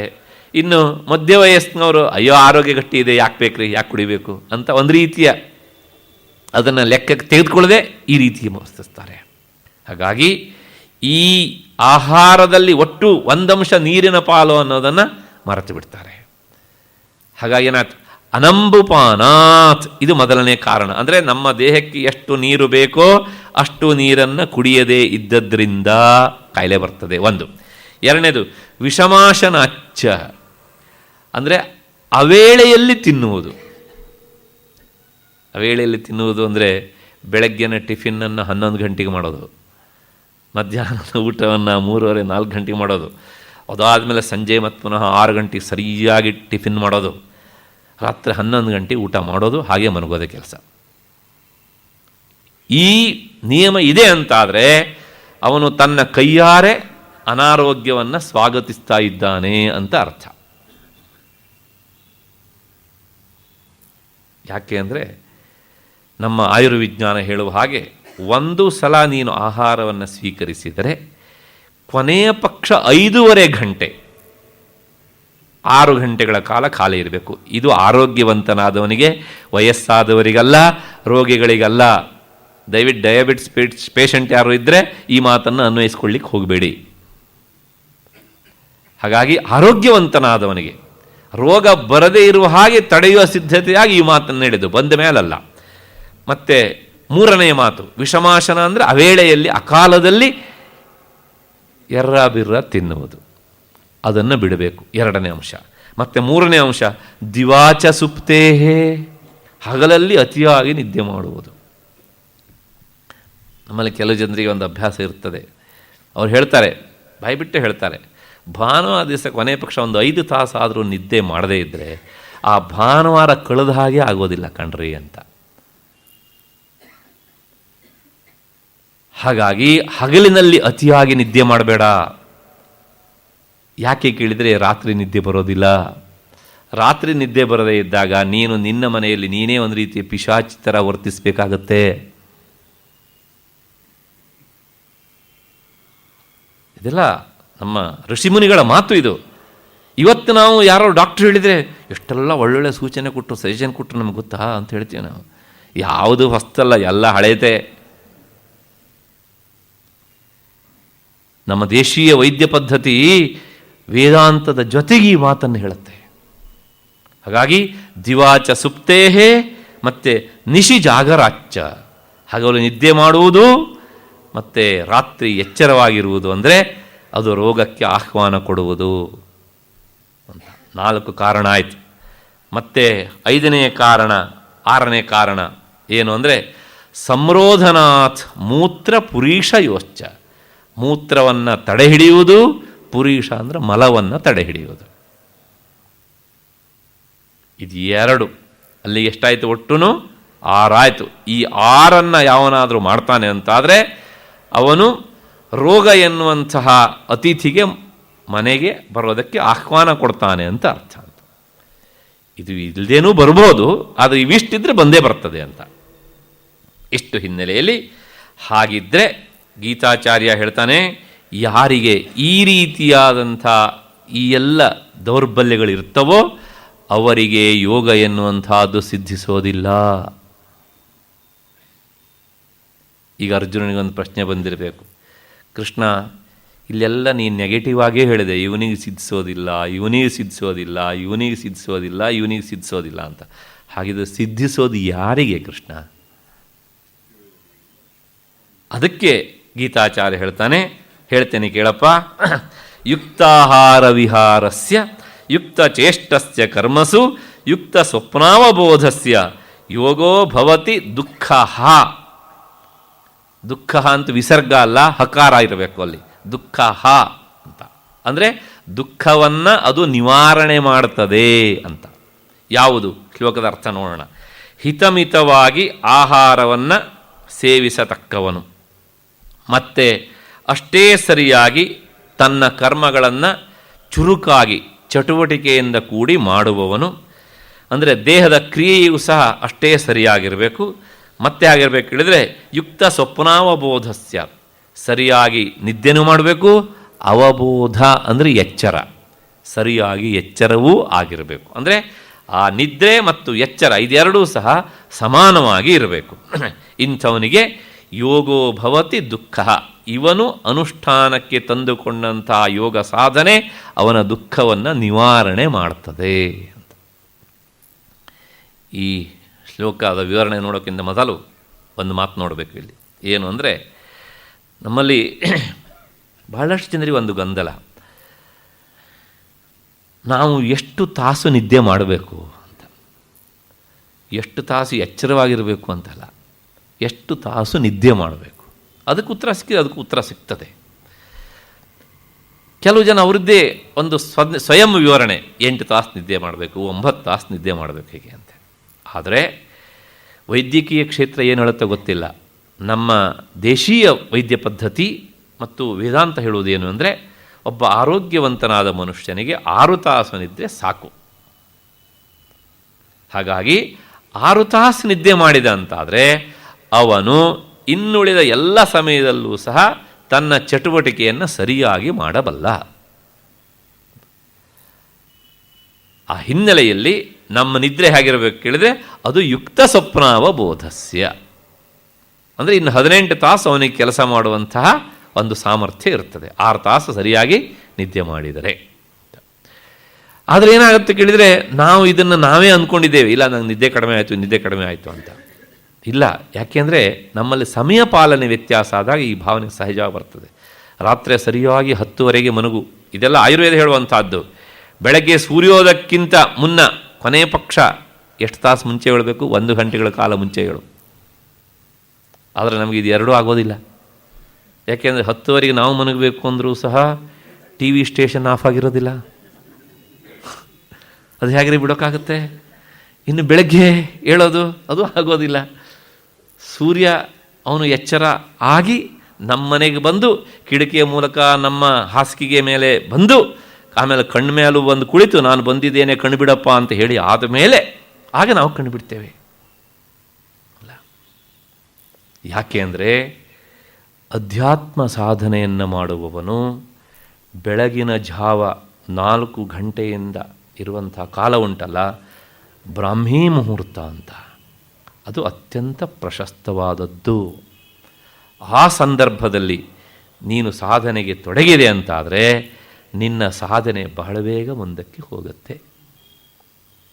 ಆಮೇಲೆ ನೀನು ತೊಡಗದಷ್ಟು ಸಹ ಏನಾಗುತ್ತೆ ಕೇಳಿದರೆ ಸಾಧನೆ ಅದು ವ್ಯವಸ್ಥಿತವಾಗಿ ಮುಂದೆ ಹೋಗೋದಿಲ್ಲ. ನಾನು ಹಿಂದೆ ಪ್ರಾಯಶಃ ಒಂದು ಉದಾಹರಣೆ ಕೊಟ್ಟು ಇನ್ನೊಂದು ಸಲ ಜ್ಞಾಪಿಸಿ ಬಿಡ್ತೇನೆ. ಕೊಟ್ಟಿದ್ದಿದ್ರೆ ನೆನಪಿಗೆ ಬಂದರೆ ಇನ್ನೊಂದು ಪುನಃಸ್ಮರಣೆ ಅಂತ ಅಂದ್ಕೊಳ್ಳಿ, ಇಲ್ದಿರೋ ಹೊಸದಾಗಿ ಅಂತ ಅಂದ್ಕೊಳ್ಳಿ. ಬಸವನಗುಡಿಯಿಂದ ಮೆಜೆಸ್ಟಿಕ್ಕಿಗೆ ಹೋಗಬೇಕು. ನೀವು ಬೆಳಗ್ಗೆ 5 ಎದ್ದು ಹೊರಟ್ರೆ, ನೀವು ಸ್ವಂತ ವಾಹನದಲ್ಲಿ ಹೋದರೆ ಕೇವಲ 6-7 ನಿಮಿಷಕ್ಕೆ ಹೋಗಿಬಿಡ್ತೀರಿ. ಇನ್ನು BMTC ಬಸ್ಸೇ ಹಿಡಿದರೆ 15 ನಿಮಿಷಕ್ಕೆ ಹೋಗಿಬಿಡ್ತೀರಿ. ಆದರೆ ನೀವು 11 ಗಂಟೆಗೆ ಸರಿಯಾಗಿ ಇಲ್ಲಿಂದ ಹೊರಟ್ರೆ ಮೆಜೆಸ್ಟಿಕ್ ಹೋಗೋದಕ್ಕೆ ಎಷ್ಟೊತ್ತು ಬೇಕೋ? ಯಾಕೆ ಬೇಕು ಅಂದರೆ ಟ್ರಾಫಿಕ್ ಜಾಮ್ ಅಲ್ವಾ? ಅಂದರೆ ಈ ಬೆಳಗಿನ ಹೊತ್ತಿನ ಪ್ರಯಾಣ ಅದು ಯಾವಾಗಲೂ ಸುಖಕರ. ಅದು ನಮ್ಮ ಗುರಿಯನ್ನು ತಲುಪುವ ದೃಷ್ಟಿಯಿಂದ ನಮಗೆ ತುಂಬ ಪೂರಕವಾಗಿ ಇರ್ತದೆ. ಇಲ್ಲಿ ಬೆಳಗು ಅನ್ನೋದಕ್ಕೆ ಅರ್ಥ 2. ಒಂದು ದಿನನಿತ್ಯದ ಬೆಳಗು ಅಂತನೂ ಒಂದರ್ಥ, ಈ ಜೀವನದ ಯೌವನ ಕಾಲ ಉಂಟಲ್ಲ ಅದು ನಿಜವಾದ ಅರ್ಥದ ಬೆಳಗಿನ ಜಾವ. ಅಲ್ಲಿ ನಾವು ಪ್ರಾರಂಭ ಮಾಡಿಕೊಂಡ್ರೆ ಆಗ ನಮ್ಮ ಸಾಧನೆ ನಮಗೆ ಹೆಚ್ಚು ಅನುಕೂಲಕ್ಕೆ ಬರುತ್ತದೆ. ಆ ಹಿನ್ನೆಲೆಯಲ್ಲಿ ಗೀತಾಚಾರ್ಯ ಹೇಳ್ತಾನೆ, ಯುಕ್ತ ಸ್ವಪ್ನಾವಬೋಧಸ್ಯ, ಆ ಎಚ್ಚರ ಮತ್ತು ಕನಸು. ಎಚ್ಚರ ಮತ್ತು ನಿದ್ರೆ ಇದೆಲ್ಲವೂ ಸಹ ಯುಕ್ತವಾಗಿ ಇರಬೇಕು. ಹಾಗಿದ್ರೆ ಈ ಶ್ಲೋಕದಲ್ಲಿ ಗೀತಾಚಾರ್ಯ ಹೇಳ್ತಾನೆ 3 ಸಲ ಬಳಸಿದ್ದಾನೆ ಯುಕ್ತ ಯುಕ್ತ ಯುಕ್ತ ಅಂತ. ಈ ಹಿಂದೆ ಯುಕ್ತ ಎನ್ನುವಂಥ ಪದಗಳು ಸಾಕಷ್ಟು ಸಲ ಬಂದಿವೆ, ಆದರೆ ಅಲ್ಲಿ ಅರ್ಥವೇ ಬೇರೆ, ಇಲ್ಲಿ ಅರ್ಥವೇ ಬೇರೆ. ಹಾಗಿದ್ರೆ ಇಲ್ಲಿ ಯುಕ್ತ ಅನ್ನೋದಕ್ಕೆ ಏನು ಅರ್ಥ ಅಂದರೆ, ಯುಕ್ತ ಅನ್ನೋದಕ್ಕೆ ಅರ್ಥ ಸರಿಯಾದ ಕ್ರಮದಲ್ಲಿ ಆಚರಣೆ ಮಾಡುವುದು ಅಂತ ಅರ್ಥ. ಇಲ್ಲಿ ಹಿಂದೆಲ್ಲ ಯುಕ್ತ ಅಂದರೆ ಸೇರಿದವನು, ಅಂದರೆ ಜೀವಾತ್ಮ ಪರಮಾತ್ಮನ ಜೊತೆಗೆ ಸೇರಿದವನು, ಮನಸ್ಸು ಆತ್ಮವಸ್ತುವಿನ ಜೊತೆಗೆ ಸೇರಿದ್ದು, ಈ ಎಲ್ಲ ಅರ್ಥ ಹಿನ್ನೆಲೆಯಲ್ಲಿ ಯುಕ್ತ ಅಂತ ಹೇಳಿದ್ದೇವೆ. ಮತ್ತು ಮುಂದೂ ಸಹ ಅದೇ ಅರ್ಥದಲ್ಲಿ ಬರ್ತದೆ. ಇಲ್ಲಿ ಮಾತ್ರ ಯುಕ್ತ ಅನ್ನೋದಕ್ಕೆ ಸರಿಯಾಗಿ ಆಚರಿಸುವುದು ಅಂತ ಅಷ್ಟರ್ಥ. ಇಷ್ಟಾದ ಮೇಲೆ ಮತ್ತೆ ಆ ಯುಕ್ತತೆ ಎಲ್ಲೆಲ್ಲಿರಬೇಕು ಅಂದರೆ ಯುಕ್ತ ಆಹಾರ ವಿಹಾರಸ್ಯ. ಆಹಾರ ಅಂದರೆ ಏನು? ಆಹಾರ ಅಂದರೆ ತಿನ್ನೋದು, ನಮಗಷ್ಟು ಗೊತ್ತು. ಆದರೆ ಅದರ ಆ ಎಟಿಮಾಲಜಿ ಹೇಗೆ ಅಂದರೆ ನೋಡಿ, ಆಹಾರ ಮತ್ತು ವಿಹಾರ ಎರಡನ್ನು ಸಾಮಾನ್ಯ ಒಟ್ಟೊಟ್ಟಿಗೆ ಬಳಸ್ತೇವೆ. ಇವು ಪರ್ಯಾಯ ಪದಗಳಲ್ಲ, ಅದರ ಜೋಡಿ ಪದಗಳ ಥರ ನಾವು ಬಳಸ್ತೇವೆ. ಹಾಗಿದ್ರೆ ಆಹಾರ ಅಂತ ಯಾಕೆ ನಾವು ಕರಿತೇವೆ ಅಂದರೆ, ಯಾವುದನ್ನು ನಾವು ತಿಂತೇವೋ ಅದನ್ನು ದೂರದಲ್ಲಿದ್ದನ್ನು ಹತ್ತಿರಕ್ಕೆ ಆಹ್ರಿಯತೆ ಇತಿ ಆಹಾರ. ನಮ್ಮ ಹತ್ತಿರಕ್ಕೆ, ಬಾಯಿ ಹತ್ತಿರಕ್ಕೆ ಅದನ್ನು ಕೊಂಡೊಯ್ತೇವಲ್ಲ, ಹಾಗಾಗಿ ಯಾವುದನ್ನು ಬಾಯಿ ಹತ್ತಿರಕ್ಕೆ ಕೊಂಡೊಯ್ತೇವೋ ಅದೆಲ್ಲವೂ ಆಹಾರ. ದಯವಿಟ್ಟು ಹೊಗೆ ಕೊಳವೆಗಳನ್ನು ಬಿಟ್ಟು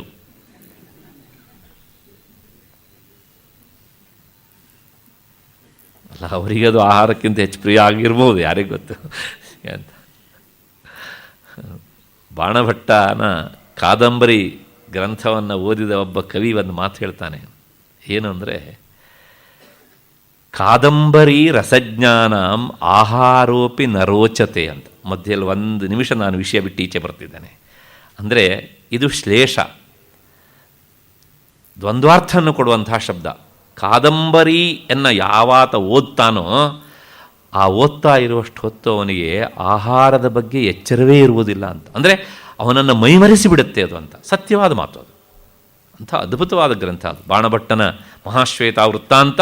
ಕಾದಂಬರಿ ಅಂದರೆ ಅಷ್ಟು ಉನ್ನತವಾದಂಥ ಗ್ರಂಥ. ಸಂಸ್ಕೃತ ಸಾಹಿತ್ಯದಲ್ಲಿ ಅಂಥ ಗದ್ಯ ಗ್ರಂಥ ಇನ್ನೊಂದು ಹುಟ್ಟಲೇ ಇಲ್ಲ ಈ ತನಕ.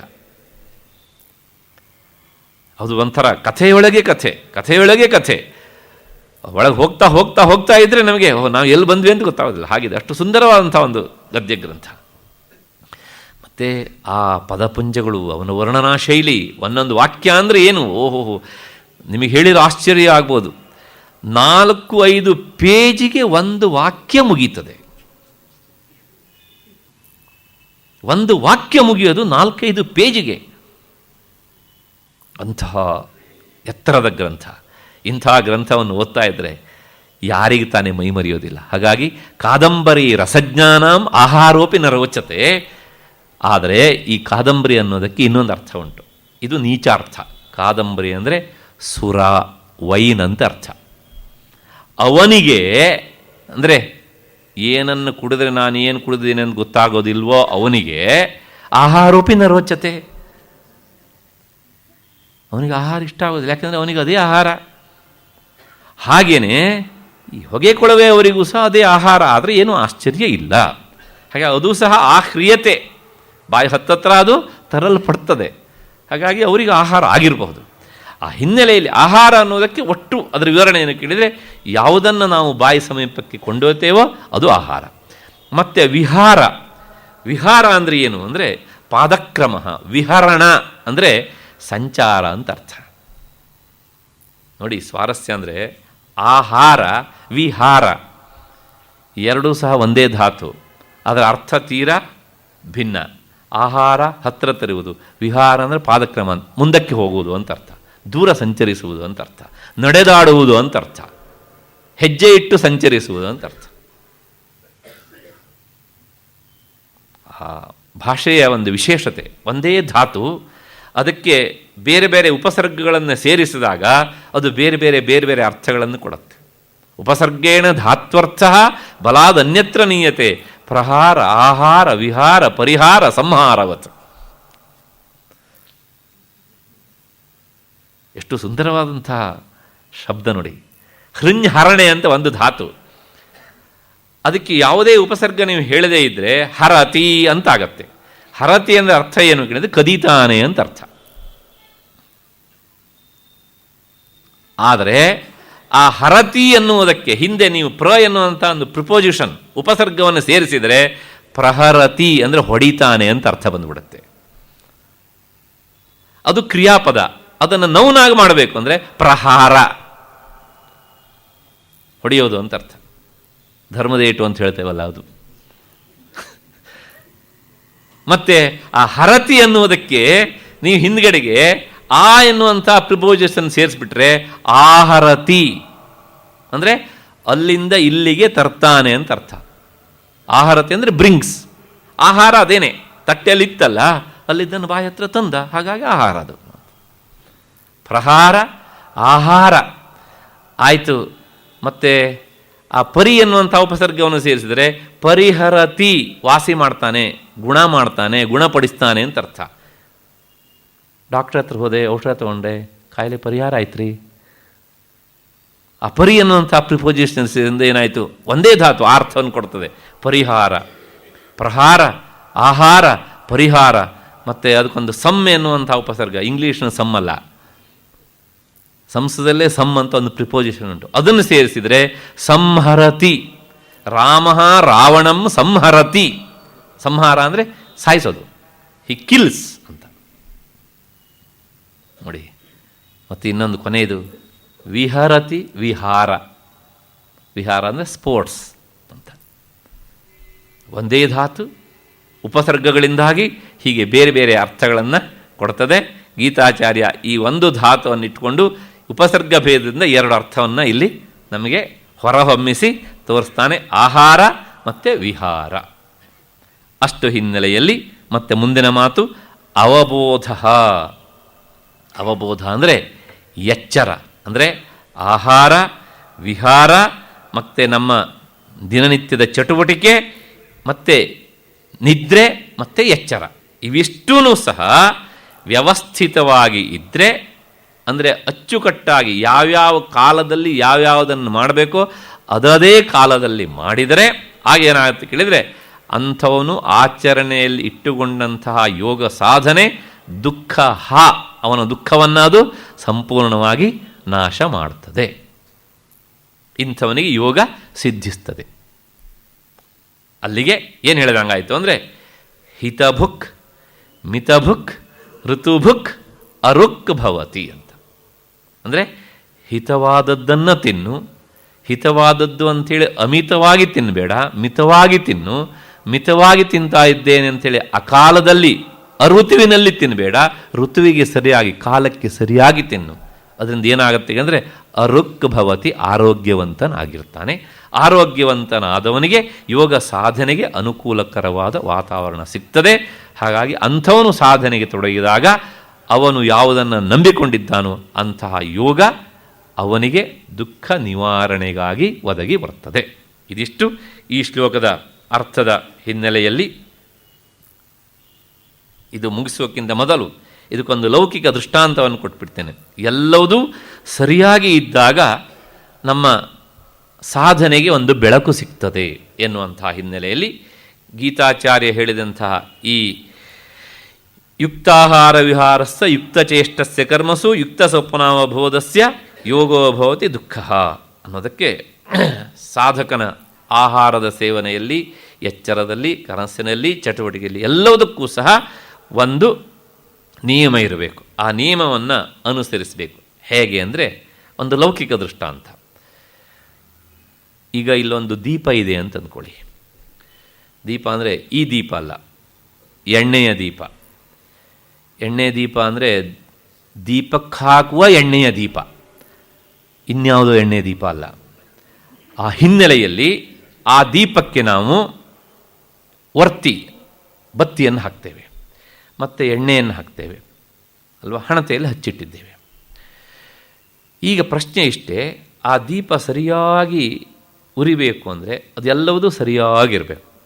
ಹಾಗಿಲ್ಲದೆ ಆ ಹಣತೆಗಿಂತ ಅತಿಯಾಗಿ ಬತ್ತಿಯನ್ನು ನೀವು ಹೊರಕ್ಕೆ ಎಳೆದ್ರೆ ಏನಾಗುತ್ತೆ, ಅದು ಜೋರಾಗಿ ಉರಿದು ಬಿಡುತ್ತೆ. ಜೋರಾಗಿ ಉರಿಯುತ್ತೆ, ಒಂದಿಷ್ಟು ಮಸಿ ಬರುತ್ತೆ. ಆಮೇಲೆ ಎಣ್ಣೆನೂ ಸಹ ಸುರಿದು ಹೋಗುತ್ತೆ. ಆಯಿತು, ಆ ಹಣತೆಯ ಎಲ್ಲಿ ಎಣ್ಣೆ ಎಷ್ಟಿದೆಯೋ ಅದಕ್ಕಿಂತ ಜಾಸ್ತಿ ಒಳಕ್ಕದ್ರ ನೂಕಿದ್ರೆ ಏನಾಗುತ್ತೆ, ಎಣ್ಣೆಯಲ್ಲಿ ವರ್ತಿ ಮುಳುಗಿ ಹೋಗಿ ದೀಪ ಆರು ಹೋಗಿಬಿಡುತ್ತೆ.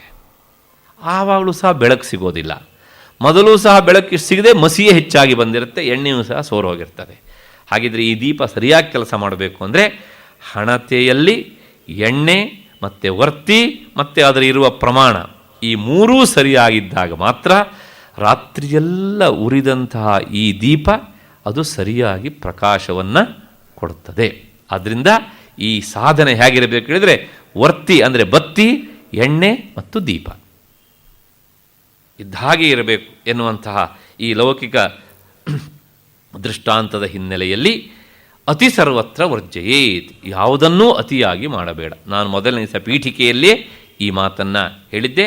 ಅಷ್ಟು ಆದ ಮೇಲೆ ಮತ್ತೆ ಮುಂದೆ ಈ 17ನೇ ಶ್ಲೋಕದ ಅನ್ನು ನೋಡಿ ಆದ ಮೇಲೆ 18ನೆಯ ಶ್ಲೋಕ. ಈ ಶ್ಲೋಕದಲ್ಲಿ ಗೀತಾಚಾರ್ಯ ಆ ಯುಕ್ತನಾದವನು ಅಂದರೆ ಸಮಾಧಿ ಸ್ಥಿತಿಗೆ ಹೋದವನ ಗುರುತನ್ನು ತಿಳಿಸಿಕೊಡ್ತಾನೆ. ಅವನು ಹೇಗಿರ್ತಾನೆ ಅಂತ. ಯದಾ ವಿನಿಯತಂ ಚಿತ್ತಂ ಆತ್ಮನ್ನೇವಾವತಿಷ್ಠತೆ ನಿಸ್ಪೃಹ ಸರ್ವಕಾಮೇಭ್ಯ ಯುಕ್ತ ಇತ್ಯುಚ್ಯತೆ ತದಾ.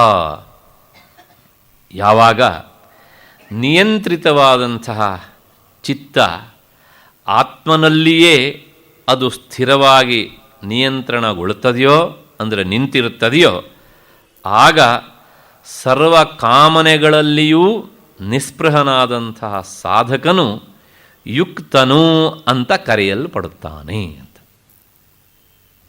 ಹಿಂದೆ ಬಂದಂತಹ ಯುಕ್ತ ಎನ್ನುವಂತಹ ಶಬ್ದದ ಅರ್ಥ ಬೇರೆ, ಇಲ್ಲಿ ಬಂದಂತಹ ಯುಕ್ತ ಎನ್ನುವಂತಹ ಶಬ್ದದ ಅರ್ಥ ಬೇರೆ. ಹಾಗಿದ್ರೆ ಮುಖ್ಯವಾಗಿ ಈ ಶ್ಲೋಕ ಯಾರನ್ನು ಯುಕ್ತ ಅಂತ ಕರೀತದೆ ಅನ್ನೋದನ್ನು ನಾವು ನೋಡಬೇಕು. ಆ ಯುಕ್ತ ಅಂತ ಕರೆಸಿಕೊಳ್ಳುವವನಿಗೆ 2 ಗುರುತುಗಳಿವೆ ಅಂತ ಹೇಳುತ್ತೆ ಈ ಶ್ಲೋಕ. ಮೊದಲನೇದು ಏನು ಕೇಳಿದರೆ ನಿಸ್ಪೃಹ ಸರ್ವ ಕಾಮೇಭ್ಯ. ಮೊದಲನೇದು ಅಂದರೆ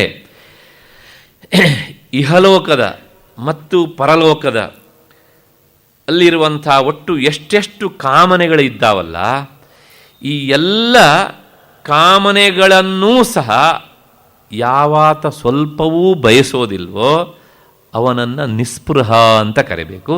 ಆ ನಿಸ್ಪೃಹನೇ ಯುಕ್ತ. ಸರ್ವಕಾಮೇಭ್ಯ ಅವನು ಹೇಗೆ ಕೇಳಿದರೆ ನಿಸ್ಪೃಹ, ಯಾವುದೇ ಕಾಮನೆಗಳೂ ಇಲ್ಲ. ಯಾವುದೇ ಕಾಮನೆ ಅಂದರೆ ಒಂದು ಇಹಲೋಕದ್ದು, ಇನ್ನೊಂದು ಪರಲೋಕದ್ದು. ಕೆಲವು ಜನರಿಗೆ ಇಹಲೋಕದ ಕಾಮನೆ ಇರೋಲ್ಲ, ಪರಲೋಕದ ಕಾಮನೆ ಇರುತ್ತೆ.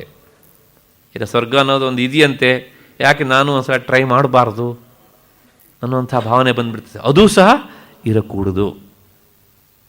ಹಾಗೆ ಯಾವುದೇ ತರಹದ ಕಾಮನೆಗಳಿಲ್ಲದೆ ಇರುವವನು ನಿಸ್ಪೃಹ, ಅವನನ್ನು ಯುಕ್ತ ಅಂತ ಇಲ್ಲಿ ಗೀತೆ ಕರೆದಿದೆ.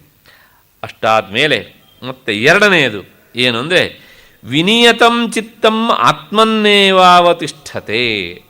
ಆ ಯುಕ್ತನಾದವನ ಎರಡನೆಯ ಗುರುತು ಇದು. ಏನು ಅಂದರೆ ನಿಯಮಿತವಾದಂತಹ ಚಿತ್ತ ಅಂದರೆ ಮನಸ್ಸು ಯಾವಾಗಲೂ ಆತ್ಮವಸ್ತುವಿನಲ್ಲಿಯೇ ನೆಲೆ ನಿಂತಿರಬೇಕು. ಅಂಥವನು ಯುಕ್ತ ಅಂತ. ಅಲ್ಲಿ ಹೇಳಬೇಕ್ರೆ ಗೀತಾಚಾರ್ಯ ಒಂದು ಮಾತು ಹೇಳ್ತಾನೆ, ವಿನಿಯತಂ ಚಿತ್ತಂ ಅಂತ, ನಿಯಂತ್ರಿತವಾದ ಮನಸ್ಸು ಅಂತ. ನಿನ್ನೆನೂ ನೋಡಿದ್ದೇವೆ, ಮೊನ್ನೆನೂ ನೋಡಿದ್ದೇವೆ, ಆಚೆ ಮೊನ್ನೆನೂ ನೋಡಿದ್ದೇವೆ, ಮತ್ತು ಮುಂದೆ ನಾವು ನೋಡ್ತಾನೆ ಇರ್ತೇವೆ. ಈ 6ನೇ ಅಧ್ಯಾಯದಲ್ಲಿ ಗೀತಾಚಾರ್ಯ ಈ ಶಬ್ದವನ್ನು ಪದೇ ಪದೇ ಬಳಸ್ತಾನೆ. ನಿಯಮಿತಂ, ಸಂಯಮಿತಂ, ನಿಯಂತ್ರಿತಂ. ಯಾವುದು? ಮನಸ್ಸು, ಮನಸ್ಸು, ಮನಸ್ಸು. ಯಾಕೆ ಹಾಗಿದ್ರೆ ಈ ಪದವನ್ನು ಬಳಸ್ತಾನೆ ಗೀತಾಚಾರ್ಯ? ಹಾಗಿದ್ರೆ ವಿನಯತಂ ಚಿತ್ತಂ ಅಂದರೆ ಏನು? ಅಂದರೆ ಈ ನಿಯಂತ್ರಣವಾದ ಮನಸ್ಸು ಅಂತ ಯಾಕೆ ಪದೇ ಪದೇ ಹೇಳ್ತಾನೆ ಅಂದರೆ ಇದಕ್ಕೊಂದು ಕಾರಣ ಉಂಟು. ವಿನಿಯತಂ ಅಂದರೆ ಸಂಸ್ಕೃತವಾದದ್ದು, ಅಂದರೆ ಸಂಸ್ಕಾರಗೊಂಡಿದ್ದು ಅಂತ ಅರ್ಥ. ಸಂಸ್ಕಾರಗೊಂಡಿದ್ದು ಯಾವಾಗ ಆಗುತ್ತೆ ಕೇಳಿದರೆ ಅದಕ್ಕೊಂದು ಸಂಸ್ಕಾರ ಕೊಟ್ಟಾಗ ಮಾತ್ರ ಅದು ಸಂಸ್ಕೃತವಾದದ್ದಾಗ್ತದೆ. ಹಾಗಾಗಿ ಅದು ನಿಯಮಿತವಾದದ್ದಾಗ್ತದೆ. ಇಂತಹ ಈ ನಿಯಮಿತವಾದಾಗ ಮಾತ್ರ ಮನಸ್ಸು ಸಾಧಕ ಹೇಳಿದ ಹಾಗೆ ಕೇಳುತ್ತದೆ. ಹಾಗಿಲ್ಲದೇ ಇದ್ದರೆ ಮನಸ್ಸು ಹೇಳಿದ ಹಾಗೆ ಸಾಧಕ ಕೇಳಬೇಕಾಗ್ತದೆ. ಅದಕ್ಕೋಸ್ಕರಲೇ ಗೀತಾಚಾರ್ಯ ಪದೇ ಪದೇ ಈ ಶಬ್ದವನ್ನು ಹೇಳ್ತಾನೆ, ವಿನಿಯತಂ ಚಿತ್ತಂ ವಿನಿಯತಂ ಚಿತ್ತಂ ಅಂತ. ಈ ಮಾತನ್ನು ಹೇಳೋದಕ್ಕೆ ಇನ್ನೂ ಒಂದು ಕಾರಣ ಉಂಟು. ಈ ಎಲ್ಲ ಪದಗಳು ಉಪನಿಷತ್ತಿನ ಹಿನ್ನೆಲೆಯಲ್ಲಿ ಬಂದಂತಹ ಪದಗಳು. ಕಠೋಪನಿಷತ್ತಿನ ವಿಚಾರ ನಿಮಗೆ ಗೊತ್ತು. ನಚಿಕೇತಸ್ ಎನ್ನುವಂಥ ಬಾಲಕ, ಉದ್ದಾಲಕನ ಮಗ, ಅಲ್ಲ ವಾಜಶ್ರವಸನ ಮಗ, ಯಮನ ಹತ್ರ ಹೋಗ್ತಾನೆ. ಯಮನ ಹತ್ರ ಹೋದಾಗ ಅಲ್ಲಿ ಯಮ ಇಲ್ಲ, ಮನೆಯಲ್ಲಿ ಇಲ್ಲ. ಆಗ ಯಮನ ಮನೆಯ ಬಾಗಿಲಲ್ಲಿ 3 ದಿವಸ ಈ ಬಾಲಕ ಉಪವಾಸ ಕುಳಿತ. ತಪ್ಪು ಮಾಡಿ ಹೋದವನಲ್ಲ ಯಮಲೋಕಕ್ಕೆ ಅವನು, ಹಾಗಾಗಿ ಶಿಕ್ಷೆಯ ಭಯ ಅವನಿಗಿಲ್ಲ. 3ನೇ ದಿವಸ 4ನೇ ದಿವಸ ಯಮ ಬಂದ, ಮೃತ್ಯುದೇವತೆ. ವಿಷಯ ಗೊತ್ತಾಯಿತು, ಒಬ್ಬಾತ ಹುಡುಗ ಒಬ್ಬ ಉಪವಾಸ ಮಾಡ್ತಾ ಕುಳಿತಿದ್ದಾನೆ ಅಂತ. ಮೃತ್ಯುದೇವತೆ ಅಷ್ಟೇ ಅಲ್ಲ, ಅವನು ಧರ್ಮದೇವತೆ ಕೂಡ. ಹಾಗಾಗಿ ಧರ್ಮಪ್ರಜ್ಞೆ ಉಂಟು ಅವನಿಗೆ. ನಾನು ಗೃಹಸ್ಥನಾದ ನನ್ನ ಮನೆಯಲ್ಲಿ ಒಬ್ಬ ಬ್ರಹ್ಮಚಾರಿ ಉಪವಾಸ ಕುಳಿತಿದ್ದು ಅದು ನನಗೆ ಕೆಡುಕು. ಅದಕ್ಕೋಸ್ಕರ ಈ ಬಾಲಕನನ್ನು ಸಂತೃಪ್ತಿಪಡಿಸಬೇಕು ಅಂಥೇಳಿ ಮೃತ್ಯುದೇವತೆ, ಅಂದರೆ ಧರ್ಮದೇವತೆ, ಮೃತ್ಯುದೇವತೆ ಅಂತ ಹೇಳಿಕೊಡ್ದು, ಕ್ಷಮಿಸಿ, ಧರ್ಮದೇವತೆ ಆ ನಚಿಕೇತಸನಿಗೆ ಹೇಳ್ತಾನೆ, 3 ದಿನಗಳ ಕಾಲ ನನ್ನ ಮನೆಯ ಅಂಗಳದಲ್ಲಿ ಉಪವಾಸ ಕುಳಿತಿದ್ದೀಯೆ. ಯಜಮಾನನಾಗಿ ಆವತ್ತೇ ನಾನು ನಿನ್ನನ್ನು ಸತ್ಕರಿಸಬೇಕಿತ್ತು, ಆ ಕೆಲಸ ಮಾಡಲಿಲ್ಲ. 3 ದಿವಸ ಉಪವಾಸ ಇದ್ದಕ್ಕೆ 3 ವರ ಕೊಡ್ತೇನೆ, ಕೇಳು ಅಂತ ಹೇಳಿದ. ನೋಡಿ, ನಾವು ತಿಳ್ಕೊಂಡ ಹಾಗೆ ಯಮ ಕೊಲ್ಲುವವನಷ್ಟೇ ಅಲ್ಲ ರೀ.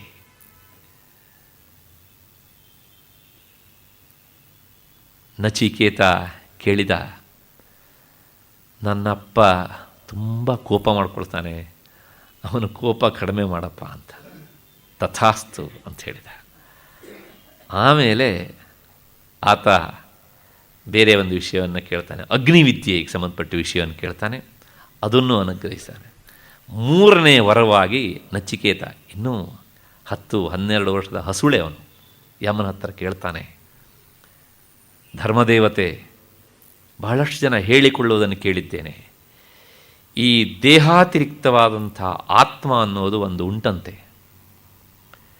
ಕೆಲವು ಜನ ಹೇಳ್ತಾರೆ ದೇಹಾತಿರಿಕ್ತವಾದಂಥ ಆತ್ಮ ಇಲ್ಲ ಅಂತ ಹೇಳ್ತಾರೆ, ಮತ್ತು ಇನ್ನು ಕೆಲವು ಜನ ಹೇಳ್ತಾರೆ ಇದೇ ಅಂತ ಹೇಳ್ತಾರೆ. ಹಾಗಾಗಿ ಆ ದೇಹಾತಿರಿಕ್ತವಾದಂಥ ಆತ್ಮ ಇಲ್ಲ ಅನ್ನುವುದು ಸತ್ಯವೋ, ಇದೇ ಅನ್ನುವುದು ಸತ್ಯವೋ?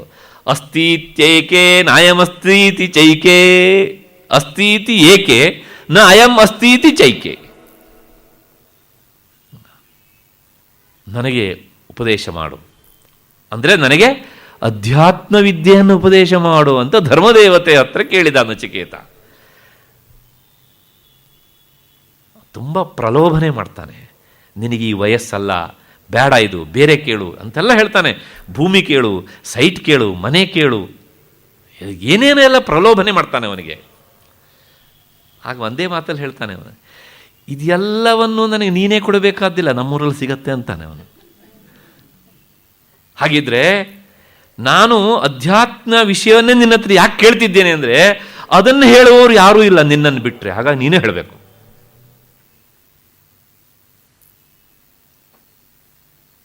ಯಮ ದಂಗಾಗಿ ಹೋದ. ಆಯ್ತಪ್ಪ ಹೇಳ್ತೇನೆ ಅಂಥೇಳಿ ಕೊನೆಗೆ ಅವನಿಗೆ ಉಪದೇಶ ಮಾಡ್ತಾನೆ. ಅದೇ ಕಠೋಪನಿಷತ್. ಅಂದರೆ ಧರ್ಮದೇವತೆ ಆದಂತಹ ಆ ಕಾಲಪುರುಷ ನಚಿಕೇತಸ್ತನಿಗೆ ಉಪದೇಶ ಮಾಡಿದಂಥ ಅಧ್ಯಾತ್ಮ ವಿದ್ಯೆಯನ್ನು ಹೊತ್ತಂತಹ ಉಪನಿಷತ್ ಕಠೋಪನಿಷತ್. ಕಠ ಎನ್ನುವಂಥ ಒಂದು ಶಾಖೆಗೆ ಸೇರಿದ್ದಾದ್ರಿಂದ ಅದನ್ನು ಕಠೋಪನಿಷತ್ ಅಂತ ಹೇಳ್ತಾರೆ.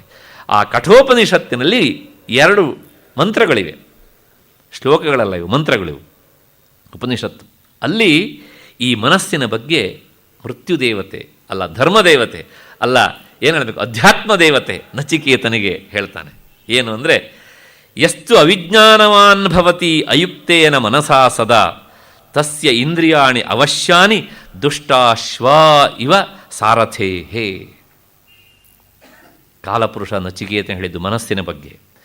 ಎಷ್ಟು ಅವಿಜ್ಞಾನವಾನ್ ಭವತಿ. ಅವಿಜ್ಞಾನವಾನ್ ಅಂದರೆ ಅವಿವೇಕಿ ಅಂತ ಅರ್ಥ.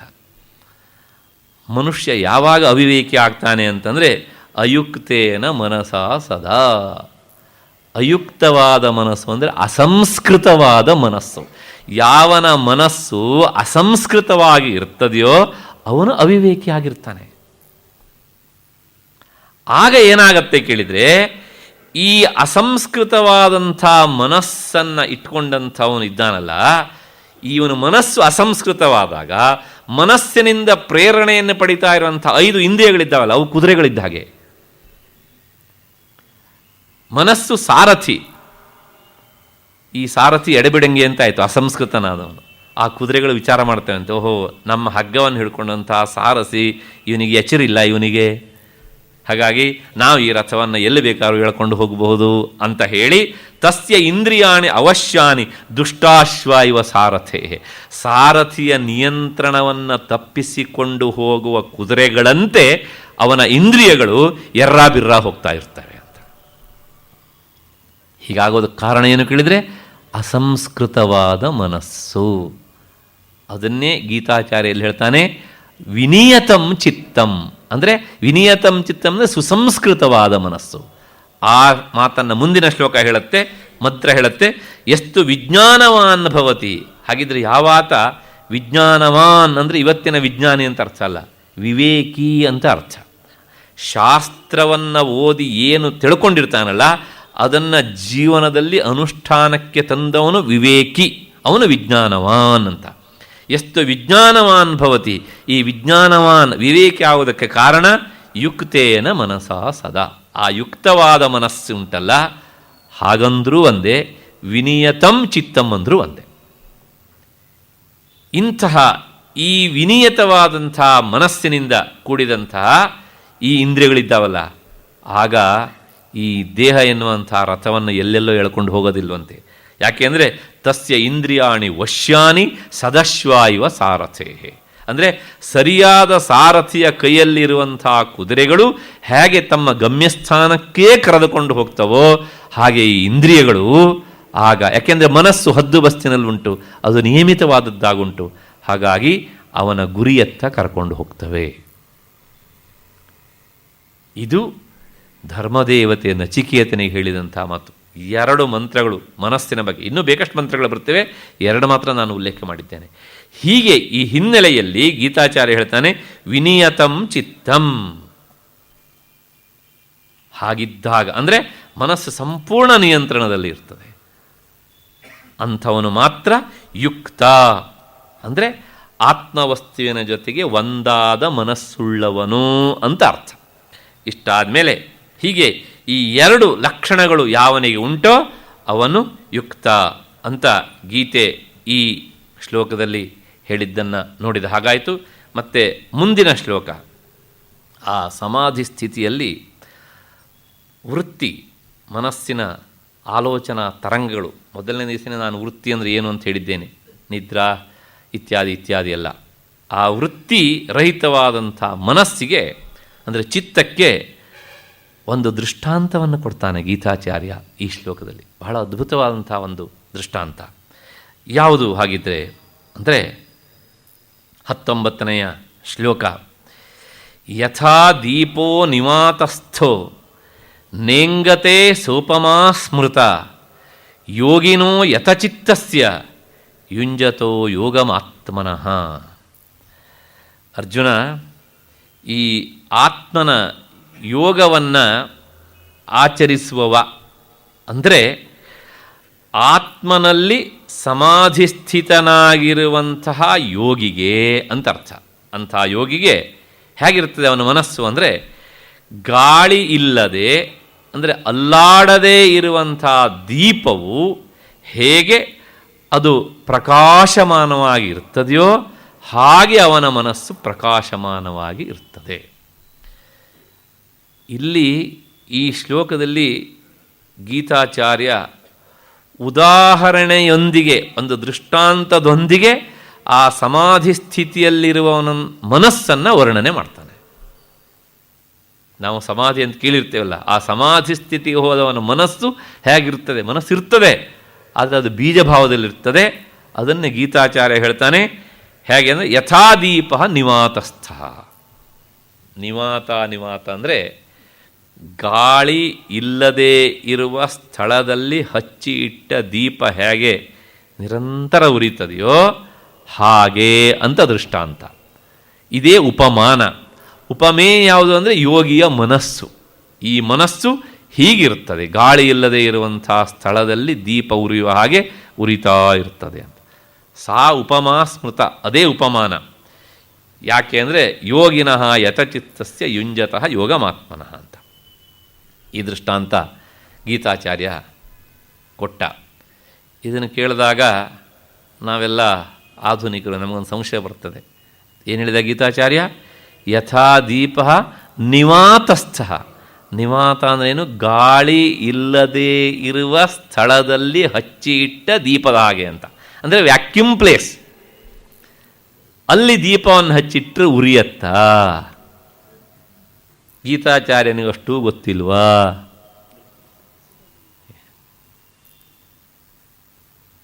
ಹೌದು, ಅದರ ಅರ್ಥ ವ್ಯಾಕ್ಯೂಮ್ ಪ್ಲೇಸ್, ನಿರ್ವಾತ ಅಂತ ಅರ್ಥ ಅಲ್ಲ. ಹಾಗಿದ್ರೆ ಏನು ಕೇಳಿದರೆ, ಬೀಸದೇ ಇರುವ ಗಾಳಿ ಇರುವ ಜಾಗ. ನಿಮ್ಗೆ ಗೊತ್ತು, ನೀವೆಲ್ಲರೂ ಫ್ಯಾನ್ ಕೆಳಗಡೆ ಕುಳಿತಿದ್ದೀರಿ, ಬೀಸುವ ಗಾಳಿಯ ಕೆಳಗೆ ನೀವಿದ್ದೀರಿ. ಆದರೆ ಇಲ್ಲೂ ಸಹ ಗಾಳಿ ಉಂಟು ತಾನೆ? ಉಂಟು. ಆದರೆ ಇದು ಬೀಸದೇ ಇರುವ ಗಾಳಿ, ಅಲ್ಲಿ ಬೀಸುವ ಗಾಳಿ. ಬೀಸದೇ ಇರುವ ಗಾಳಿಯಲ್ಲಿ ಹಚ್ಚಿಟ್ಟ ದೀಪ ಹೇಗೆ ಬೆಳಗ್ತದೆಯೋ ಹಾಗೆ ಅವನ ಆ ಮನಸ್ಸು ಬೆಳಗ್ತಾ ಇರ್ತದೆ, ಹಾಗಿರ್ತದೆ ಅಂತ. ಇದಿಷ್ಟು ಈ ಶ್ಲೋಕದ ಅರ್ಥ. ಇದನ್ನು ಕೇಳಿ ಆದಮೇಲೆ ನಮಗೆ ಒಂದು ಪ್ರಶ್ನೆ, ಅಂದರೆ ಬೀಸದೇ ಇರುವಂಥ ಗಾಳಿಯಲ್ಲಿ ಹಚ್ಚಿಟ್ಟಂಥ ದೀಪ ನಿಶ್ಚಲವಾಗಿ ಇರ್ತದೆ, ಅದು ಅಲ್ಲಾಡೋದಿಲ್ಲ ಅಲ್ವಾ? ನಿರಂತರ ಮೇಲ್ಮುಖವಾಗಿ ಉರಿತಾ ಇರ್ತದೆ. ಬಹಳ ಪ್ರಕಾಶ, ಅಂದರೆ ಕಣ್ಣಿಗೆ ಹಿತವಾಗುವಂಥ ಒಂದು ಪ್ರಕಾಶ ಬರ್ತಾ ಇರ್ತದೆ. ನಿಶ್ಚಲವಾಗಿ ಇರ್ತದೆ, ನಿಷ್ಕಂಪವಾಗಿ ಇರ್ತದೆ. ಅದನ್ನು ಗೀತಾಚಾರ್ಯ ಹೇಳ್ತಾನೆ ನ ಇಂಗತೆ ಅಂತ. ನಿಂಗತೆ ಅಂದರೆ ನ ಇಂಗತೆ. ಇಗಿ ಗತವು ಅಂದರೆ ಚಲನೆಗೆ ಒಳಪಡುವುದಕ್ಕೆ ಇಂಗತೆ ಅಂತ ಹೆಸರು. ನ ಇಂಗತೆ ಅಂದರೆ ಚಲಿಸೋದಿಲ್ಲ ಅಂತ ಅರ್ಥ. ಅಂದರೆ ಅದು ಕಂಪನಕ್ಕೆ ಒಳಪಡುವುದಿಲ್ಲ. ಗಾಳಿ ಇಲ್ಲದೆ ಇರುವಂಥ ಜಾಗದಲ್ಲಿ ಹಚ್ಚಿ ಇರಿಸಿದ ದೀಪ. ಈಗ ನಮಗೆ ಇನ್ನೊಂದು ಪ್ರಶ್ನೆ, ಅಂದರೆ ಏನು? ನಿಶ್ಚಲವಾದ ದೀಪದಂತೆ ಇರುತ್ತದೆ ಅಂತ. ಯಾಕೆ ಕೃಷ್ಣ ಕಷ್ಟಪಟ್ಟು ಈ ಉದಾಹರಣೆ ಕೊಡ್ತಾನೆ? ಪ್ರಪಂಚದಲ್ಲಿ ನಿಶ್ಚಲವಾದದ್ದು ಎಷ್ಟೆಲ್ಲ ಇದೆ. ಕಲ್ಲಿಲ್ವಾ? ಪಾಷಾಣವತ್ತು ಅಂತ ಹೇಳ್ಬೋದಿತ್ತಲ್ವ? ಗೀತಾಚಾರ್ಯ ಆ ದೃಷ್ಟಾಂತ ಕೊಡೋದಿಲ್ಲ. ಬೇಡ, ಪರ್ವತಗಳಿವೆ, ಅಲ್ಲಾಡ್ತವ ಅವೇನು? ಇಲ್ಲ, ಅವು ಅಲ್ಲಾಡೋದಿಲ್ಲ. ಮತ್ತು ನಾವೇ ಕಟ್ಟಿಟ್ಟು ಮನೆ ಏನಾದರೂ ಅಲ್ಲಾಡುತ್ತೆ, ಅದು ಅಲ್ಲಾಡೋದಿಲ್ಲ. ಎಷ್ಟೆಲ್ಲ ಉದಾಹರಣೆಗಳಿದ್ದಾವೆ. ಈ ಎಲ್ಲ ಅಲ್ಲಾಡದೇ ಇರುವಂತಹ ವಸ್ತುಗಳಿರುವಾಗ ಇವುಗಳನ್ನು ದೃಷ್ಟಾಂತವಾಗಿ ಕೊಡದೆ ಗೀತಾಚಾರ್ಯ ದೀಪವನ್ನೇ ಯಾಕೆ ಉದಾಹರಣೆಯಾಗಿ ಕೊಟ್ಟ? ಯಾಕೆ ಅದನ್ನೇ ಉಪಮಾನವಾಗಿ ಅಥವಾ ದೃಷ್ಟಾಂತವಾಗಿ ಕೊಟ್ಟ? ನನಗೆ ಪ್ರಾಯಶಃ ಬೇರೆ ಉದಾಹರಣೆ ನೆನಪಾಗಿರ್ಲಿಕ್ಕಿಲ್ಲ ಅಂತ ಕೆಲವು ಜನರಿಗೆ ಹೀಗೆ ಅಂತ. ಈ ಪ್ರಶ್ನೆಯನ್ನು ನೀವು ಕೇಳಿಕೊಂಡು ಗೀತೆಯನ್ನು, ಇಡೀ ಗೀತೆಯನ್ನು ಜಾಲಾಡಿ ಯಾಕೆ ದೀಪದ ಉದಾಹರಣೆ ಕೊಟ್ಟ ಅಂತ ನಮಗೆ ಉತ್ತರ ಸಿಗುವುದಿಲ್ಲ. ಅವನಿಷ್ಟು ಹೇಳಿಬಿಟ್ಟು ಮುಂದಕ್ಕೆ ಹೋದ. ಅರ್ಜುನನಿಗೆ ಅರ್ಥ ಆಯಿತು, ಆದರೆ ನಮಗೆ ಸಂಶಯ ಬಂತು. ಯಾಕೆ ಅಂದರೆ ನಾವು ಅರ್ಜುನ ಅಲ್ಲ. ಹಾಗಿದ್ರೆ ಯಾಕೆ ದೀಪದ ಉದಾಹರಣೆಯನ್ನು ಕೊಟ್ಟ? ಕಲ್ಲಿನ ದೃಷ್ಟಾಂತವನ್ನು, ನಿಷ್ಕಂಪವಾದದ್ದು, ನಿಶ್ಚಲವಾದದ್ದಕ್ಕೆ ಕಲ್ಲಿನ ದೃಷ್ಟಾಂತವನ್ನು ಯಾಕೆ ಕೊಡಲಿಲ್ಲ? ಬೆಟ್ಟದ ಉದಾಹರಣೆ ಯಾಕೆ ಕೊಡಲಿಲ್ಲ? ಗಾಳಿ ಬೀಸದೇ ಇರುವಾಗ ಮರಗಳು ಸಹ ಅಲ್ಲಾಡೋದಿಲ್ಲ, ಮರದ ಉದಾಹರಣೆ ಕೊಡಬಹುದಿತ್ತು, ಅದರ ಉದಾಹರಣೆಯೂ ಕೊಡಲಿಲ್ಲ. ಯಾಕೆ ದೀಪದ ಉದಾಹರಣೆಯನ್ನೇ ಕೊಟ್ಟ? ಹೌದು, ಈ ದೀಪಕ್ಕೂ ವೇದಾಂತಕ್ಕೂ ಒಂದು ಎಲ್ಲಿಲ್ಲದ ಸಂಬಂಧ. ಮೊದಲು ಅದನ್ನು ಹೇಳಿಬಿಡ್ತೇನೆ, ಆಮೇಲೆ ಈ ಸಂಬಂಧವನ್ನು ನಾವು ಅರ್ಥ ಮಾಡಿಕೊಂಡ್ರೆ ಏನು ಲಾಭ ಅಂತ ನೋಡೋಣ. ಅಷ್ಟೇ. ಏನು ಅಂದರೆ, ಪ್ರಪಂಚದಲ್ಲಿ ನಿಶ್ಚಲವಾದಂಥ ವಸ್ತುಗಳು ಬೇಕಷ್ಟಿವೆ, ಸಂಶಯನೇ ಇಲ್ಲ ಅದ್ರ ಬಗ್ಗೆ. ಕಲ್ಲು, ಮತ್ತು ಬಂಡೆ ಮತ್ತು ಪರ್ವತ ಮರಗಳು ಎಲ್ಲವೂ ಹೌದು. ಆದರೆ ಈ ದೃಷ್ಟಾಂತಕ್ಕೂ ದೀಪದ ದೃಷ್ಟಾಂತಕ್ಕೂ ಒಂದು ವ್ಯತ್ಯಾಸ ಉಂಟು. ಏನು ಅಂದರೆ ಪರ್ವತ ಮತ್ತು ಕಲ್ಲು ಮರ ಇವೆಲ್ಲವೂ ನಿಶ್ಚಲವಾಗಿದ್ರೂ ಸಹ ಇವು ಯಾವುವೂ ಸಹ ಸ್ವಯಂ ಪ್ರಕಾಶವಾದ ವಸ್ತುಗಳಲ್ಲ.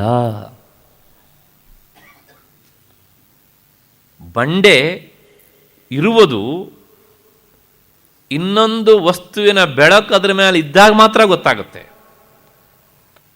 ಹಾಗೆ ಪರ್ವತ ಇದ್ದದ್ದು ಸಹ ಬೆಳಕು ಬಿದ್ದಾಗ ಮಾತ್ರ ಪರ್ವತ ಇದೆ ಅಂತ ಗೊತ್ತಾಗುತ್ತೆ. ಅಂದರೆ ಅದಕ್ಕೆ ತಾನು ಇದ್ದೇನೆ ಅಂತ ಸ್ವತಃ ಬೆಳಗಿ ತೋರಿಸಿಕೊಂಡು ಪ್ರಕಟವಾಗುವಂಥ ಶಕ್ತಿ ಇಲ್ಲ. ಆದರೆ ದೀಪ ಅದು ಹಾಗಲ್ಲ.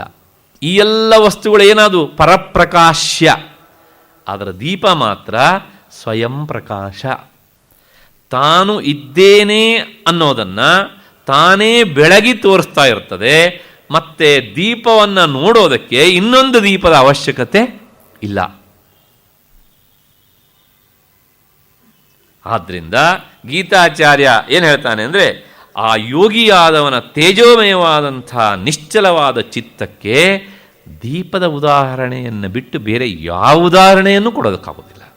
ಯಾಕೆಂದರೆ ಅಲ್ಲಿ ಅದು ಬೆಳಗುತ್ತಾ ಇರ್ತದೆ. ಆ ಬೆಳಗುವುದಷ್ಟೇ ಅಲ್ಲ, ತಾನು ಬೆಳಗಿ ಅಂಥ ಯೋಗಿಯ ಹತ್ರ ಯಾರ್ಯಾರು ಬರ್ತಾರೋ ಅವರನ್ನೂ ಸಹ ಅವನ ಮನಸ್ಸು ಬೆಳಗತ್ತೆ. ಆದ್ದರಿಂದ ಗೀತಾಚಾರ್ಯ ಕೊಟ್ಟಂಥ ಉದಾಹರಣೆ ಯಥಾದೀಪ ನಿವಾತಸ್ಥ. ಗೀತಾಚಾರ್ಯನ ಎಲ್ಲ ಮಾತನ್ನು ನಾವು ಸಂಶಯದ ಕಣ್ಣಿನಿಂದ ನೋಡ್ಲಿಕ್ಕೆ ಹೋಗ್ಕೊಡ್ದು. ನಾವು ಉತ್ತರವನ್ನು ಹುಡುಕಬೇಕು, ಏನೋ ಇದೆ ಇಲ್ಲಿ, ಏನೋ ಇದೆ ಅಂತ. ಈ ದೃಷ್ಟಿಯಲ್ಲಿ ನೋಡ್ಲಿಕ್ಕೆ ಹೋದಾಗ ನಮಗೆ ಪ್ರಾಮಾಣಿಕವಾದಂಥ ಉತ್ತರ ಸಿಗ್ತದೆ. ಈಗ ನೋಡಿ, ನಾವು ಮನೆಯಲ್ಲಿ ದೀಪ ಹಚ್ಚುತ್ತೇವೆ. ಆ ದೀಪ ಹಚ್ಚುವುದು ಅದು ಹೊರಗಿನ ಕ್ರಿಯೆ ಮಾತ್ರ ಆಗಬಾರ್ದು. ಈಗಂತೂ ಕಾರ್ತೀಕ ಮಾಸ, ದೀಪದ ಮಾಸ. ಇದು ದೀಪಾರಾಧನೆಗೆ ಶ್ರೇಷ್ಠವಾದ ಮಾಸ. ಯಾಕೆಂದರೆ ಆ ದೀಪಸ್ವರೂಪನ ಅಂತ ಜ್ಯೋತಿಸ್ವರೂಪನ ಅಂತ ಪರಮೇಶ್ವರನ ಆರಾಧನೆಗೆ ಹೇಳಿ ಮಾಡಿಸಿದ ಮಾಸ. ಅಂದರೆ ನಾವು ದೀಪವನ್ನು ಹಚ್ಚುವುದು ಅಂದರೆ ಹೊರಗಿನ ದೀಪ ಅಷ್ಟೇ ಅಲ್ಲ, ನಮ್ಮ ಒಳಗಿನ ದೀಪವನ್ನು ಹಚ್ಚಿಕೊಳ್ಳುವುದು. ಹೊರಗಿನ ದೀಪ ಅದು ತನ್ನ ಸುತ್ತಲೂ ಇರುವಂಥ ಬೆಳಕನ್ನು ಹರಡಿ ಸುತ್ತಲೂ ಇರುವ ವಸ್ತುಗಳನ್ನು ತೋರಿಸ್ತದೆ. ಹಾಗೆ ಇಲ್ಲಿ ಹಚ್ಚಿದ ದೀಪ ಅದು ನಮಗೊಂದೇ ಬೆಳಕಲ್ಲ, ಹತ್ತಾರು ಜನರಿಗೂ ಸಹ ಬೆಳಕಾಗ್ತದೆ. ಆದ್ದರಿಂದ ನೀನು ಇಲ್ಲಿ ದೀಪವನ್ನು ಹಚ್ಚುವ ಪ್ರಯತ್ನವನ್ನು ಮಾಡು. ಹಾಗೆ ಮಾಡಿದಾಗ ಏನಾಗುತ್ತೆ ಕೇಳಿದರೆ, ಯೋಗಿನಃ ಯಚತಿತ್ತಸ್ಯ ಯುಂಜತೋ ಯೋಗಮಾತ್ಮನಃ. ಹೀಗೆ ಅಂತಹ ಈ ದೀಪ ಅದು ಅಲ್ಲಾಡದೇ ಇದ್ದಾಗ, ಅಂದರೆ ಸಮಾಧಿ ಸ್ಥಿತಿಗೆ ಹೋದಾಗ ಅವನ ಸ್ಥಿತಿ ಹೀಗಿರ್ತದೆ. ಅಂದರೆ ಆ ಸಮಾಧಿ ಸ್ಥಿತಿಗೆ ಹೋದವನ ವರ್ಣನೆ ಮಾಡೋದು ಹೇಗೆ ಅಂದರೆ, ದೀಪದ ಒಂದು ಉದಾಹರಣೆ ಮೂಲಕ ಮಾತ್ರ ಹೇಳ್ಬೋದು, ಇನ್ಯಾವ ದೃಷ್ಟಾಂತವನ್ನು ಸಹ ಕೊಡಲಿಕ್ಕೆ ಆಗುವುದಿಲ್ಲ. ಹೊರಗಿನಿಂದ ಕಾಣುವುದಿಲ್ಲ, ಆದರೆ ಅವನಿಗೆ ಮಾತ್ರ ಆ ನಿರಂತರ ಬೆಳಕಿನ ಅರಿವು ಅನುಭವಕ್ಕೆ ಬರ್ತಾ ಇರ್ತದೆ. ಅಷ್ಟು ಹಿನ್ನೆಲೆಯಲ್ಲಿ ಮತ್ತೆ ಗೀತಾಚಾರ್ಯ ಮುಂದಿನ ಶ್ಲೋಕನ್ನು ಹೇಳೋಕ್ಕಿಂತ ಮೊದಲು ಇಲ್ಲೊಂದು ಗಾಢವಾದಂತಹ ವಿಷಯವನ್ನು ವ್ಯಾಖ್ಯಾನಕಾರರು ಉಲ್ಲೇಖ ಮಾಡಿದ್ದನ್ನು ನಾನು ಹೇಳಬೇಕು. ಏನು ಅಂದರೆ, ಚಿತ್ತವನ್ನು ನಿಗ್ರಹಿಸಬೇಕು ಅಂತ ಪದೇ ಪದೇ ಪದೇ ಪದೇ ಬರ್ತಾ ಇರ್ತದೆ ಗೀತೆಯಲ್ಲಿ. ಆದರೆ ಇದೊಂದು ಅತಿ ಗಂಭೀರವಾದಂಥ ವಿಷಯ, ಹೇಳುವಷ್ಟು ಸುಲಭ ಅಲ್ಲ. ಏಕಾಗ್ರತೆಗೋಸ್ಕರ ಔಷಧ ಕೊಡ್ತೇನೆ ಅಂತ ಯಾರು ಹೇಳಿದರೂ ಸಹ ಆ ಔಷಧ ಎಷ್ಟರ ಮಟ್ಟಿಗೆ ಕೆಲಸ ಮಾಡುತ್ತೆ ಅಂತ ತಗೊಂಡವ್ರನ್ನ ಕೇಳಬೇಕು. ಏನೇನೋ ಬಂದಿವೆ, ಆ ಪುಷ್ಟಿ ಪುಷ್ಟಿ ಶಂಖಪುಷ್ಟಿ ಅಂತ ಎಲ್ಲ ಅಲ್ವಾ, ಗೊತ್ತಿಲ್ಲ ಎಷ್ಟು ಕೆಲಸ ಮಾಡ್ತೇವೆ ಅಂತ.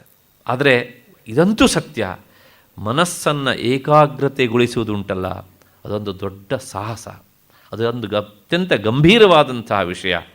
ಹಾಗಾಗಿ ಈ ಗಂಭೀರವಾದಂಥ ವಿಷಯ ಈ ಮನಸ್ಸಿಗೂ ಮತ್ತು ಆತ್ಮಕ್ಕೂ ನಿರಂತರ ಸಂಬಂಧ ಇದೆ. ಆ ಸಂಬಂಧ, ಮನಸ್ಸು ಅನ್ನೋದಕ್ಕೆ ಅರ್ಥ ಇಲ್ಲಿ ಕೇವಲ ಮನಸ್ಸಲ್ಲ, ಬುದ್ಧಿ ಅಂತ ಅರ್ಥ. ಯಾಕೆಂದರೆ ಬುದ್ಧಿ, ಮನಸ್ಸು, ಅಹಂಕಾರ, ಚಿತ್ತ ಇವೆಲ್ಲವೂ ಸಹ ಒಂದೇ. ಆದರೆ ಬೇರೆ ಬೇರೆ ಕೆಲಸವನ್ನು ಮಾಡಿದಾಗ ಇವುಗಳಿಗೆ ಬೇರೆ ಬೇರೆ ಹೆಸರು ಅಷ್ಟೇ. ಇಂತಹ ಈ ಚಿತ್ತ ಉಂಟಲ್ಲ, ಮನಸ್ಸು, ಅದು ಸ್ವಭಾವತಃ ಆತ್ಮವಸ್ತುವಿನ ಜೊತೆಗೆ ಸೇರಿಕೊಂಡೇ ಇರುತ್ತದೆ. ಆತ್ಮವಸ್ತುವಿನ ಸಂಪರ್ಕದಲ್ಲಿ ಯಾವಾಗಲೂ ಇದ್ದೇ ಇರ್ತದೆ. ಹಾಗಿದ್ದರೆ ಯಾವಾಗಲೂ ಅದು ಆತ್ಮವಸ್ತುವಿನ ಜೊತೆಗೆ ಸೇರಿಕೊಂಡೇ ಇದ್ದರೆ, ಸ್ವಭಾವತಃ ಅದರ ಜೊತೆಗಿದ್ದರೆ, ನಾವು ಯಾಕೆ ಆತ್ಮ ಸಾಧನೆಯನ್ನು ಮಾಡಬೇಕು? ನಾವು ಯಾಕೆ ಯೋಗ ಸಾಧನೆಯನ್ನು ಮಾಡಲಿಕ್ಕೆ ಇಷ್ಟೆಲ್ಲ ಕಷ್ಟಪಡಬೇಕು? ನಾವು ಯಾಕೆ ಗೀತೆಯನ್ನು ಓದಬೇಕು? ಈ ಎಲ್ಲ ಸಂಶಯಗಳು ನಮ್ಮನ್ನು ಕಾಡ್ತಾ ಇರ್ತವೆ. ಮನಸ್ಸಿಗೆ ನಿರಂತರ ಆತ್ಮವಸ್ತುವಿನ ಜೊತೆಗೆ ಸಂಬಂಧ ಇದೆ ಅಂತ ಆದಮೇಲೆ ಆಯ್ತಲ್ಲ, ಯುಕ್ತ ಅಂತ ಕರಿಬಹುದನ್ನಲ್ಲ ನಮ್ಮನ್ನು. ಯಾಕೆ ಯೋಗ ಸಾಧನೆ ಮಾಡಬೇಕು ಅಂತ ಈ ಸಂಶಯದ ಹುಳ ನಿಮ್ಮ ತಲೆಯಲ್ಲಿ ಇರಲಿ. ನಾಳೆ 6:15 ನೋಡಿದಾಗ ಇದಕ್ಕೆ ಏನು ಅಂತ ಪರಿಹಾರವನ್ನು ನೋಡೋಣ. ಅಲ್ಲಿವರೆಗೆ ನಿಮಗೆಲ್ಲ ನಮಸ್ಕಾರ ಮತ್ತು ಕೃತಜ್ಞತೆಗಳು.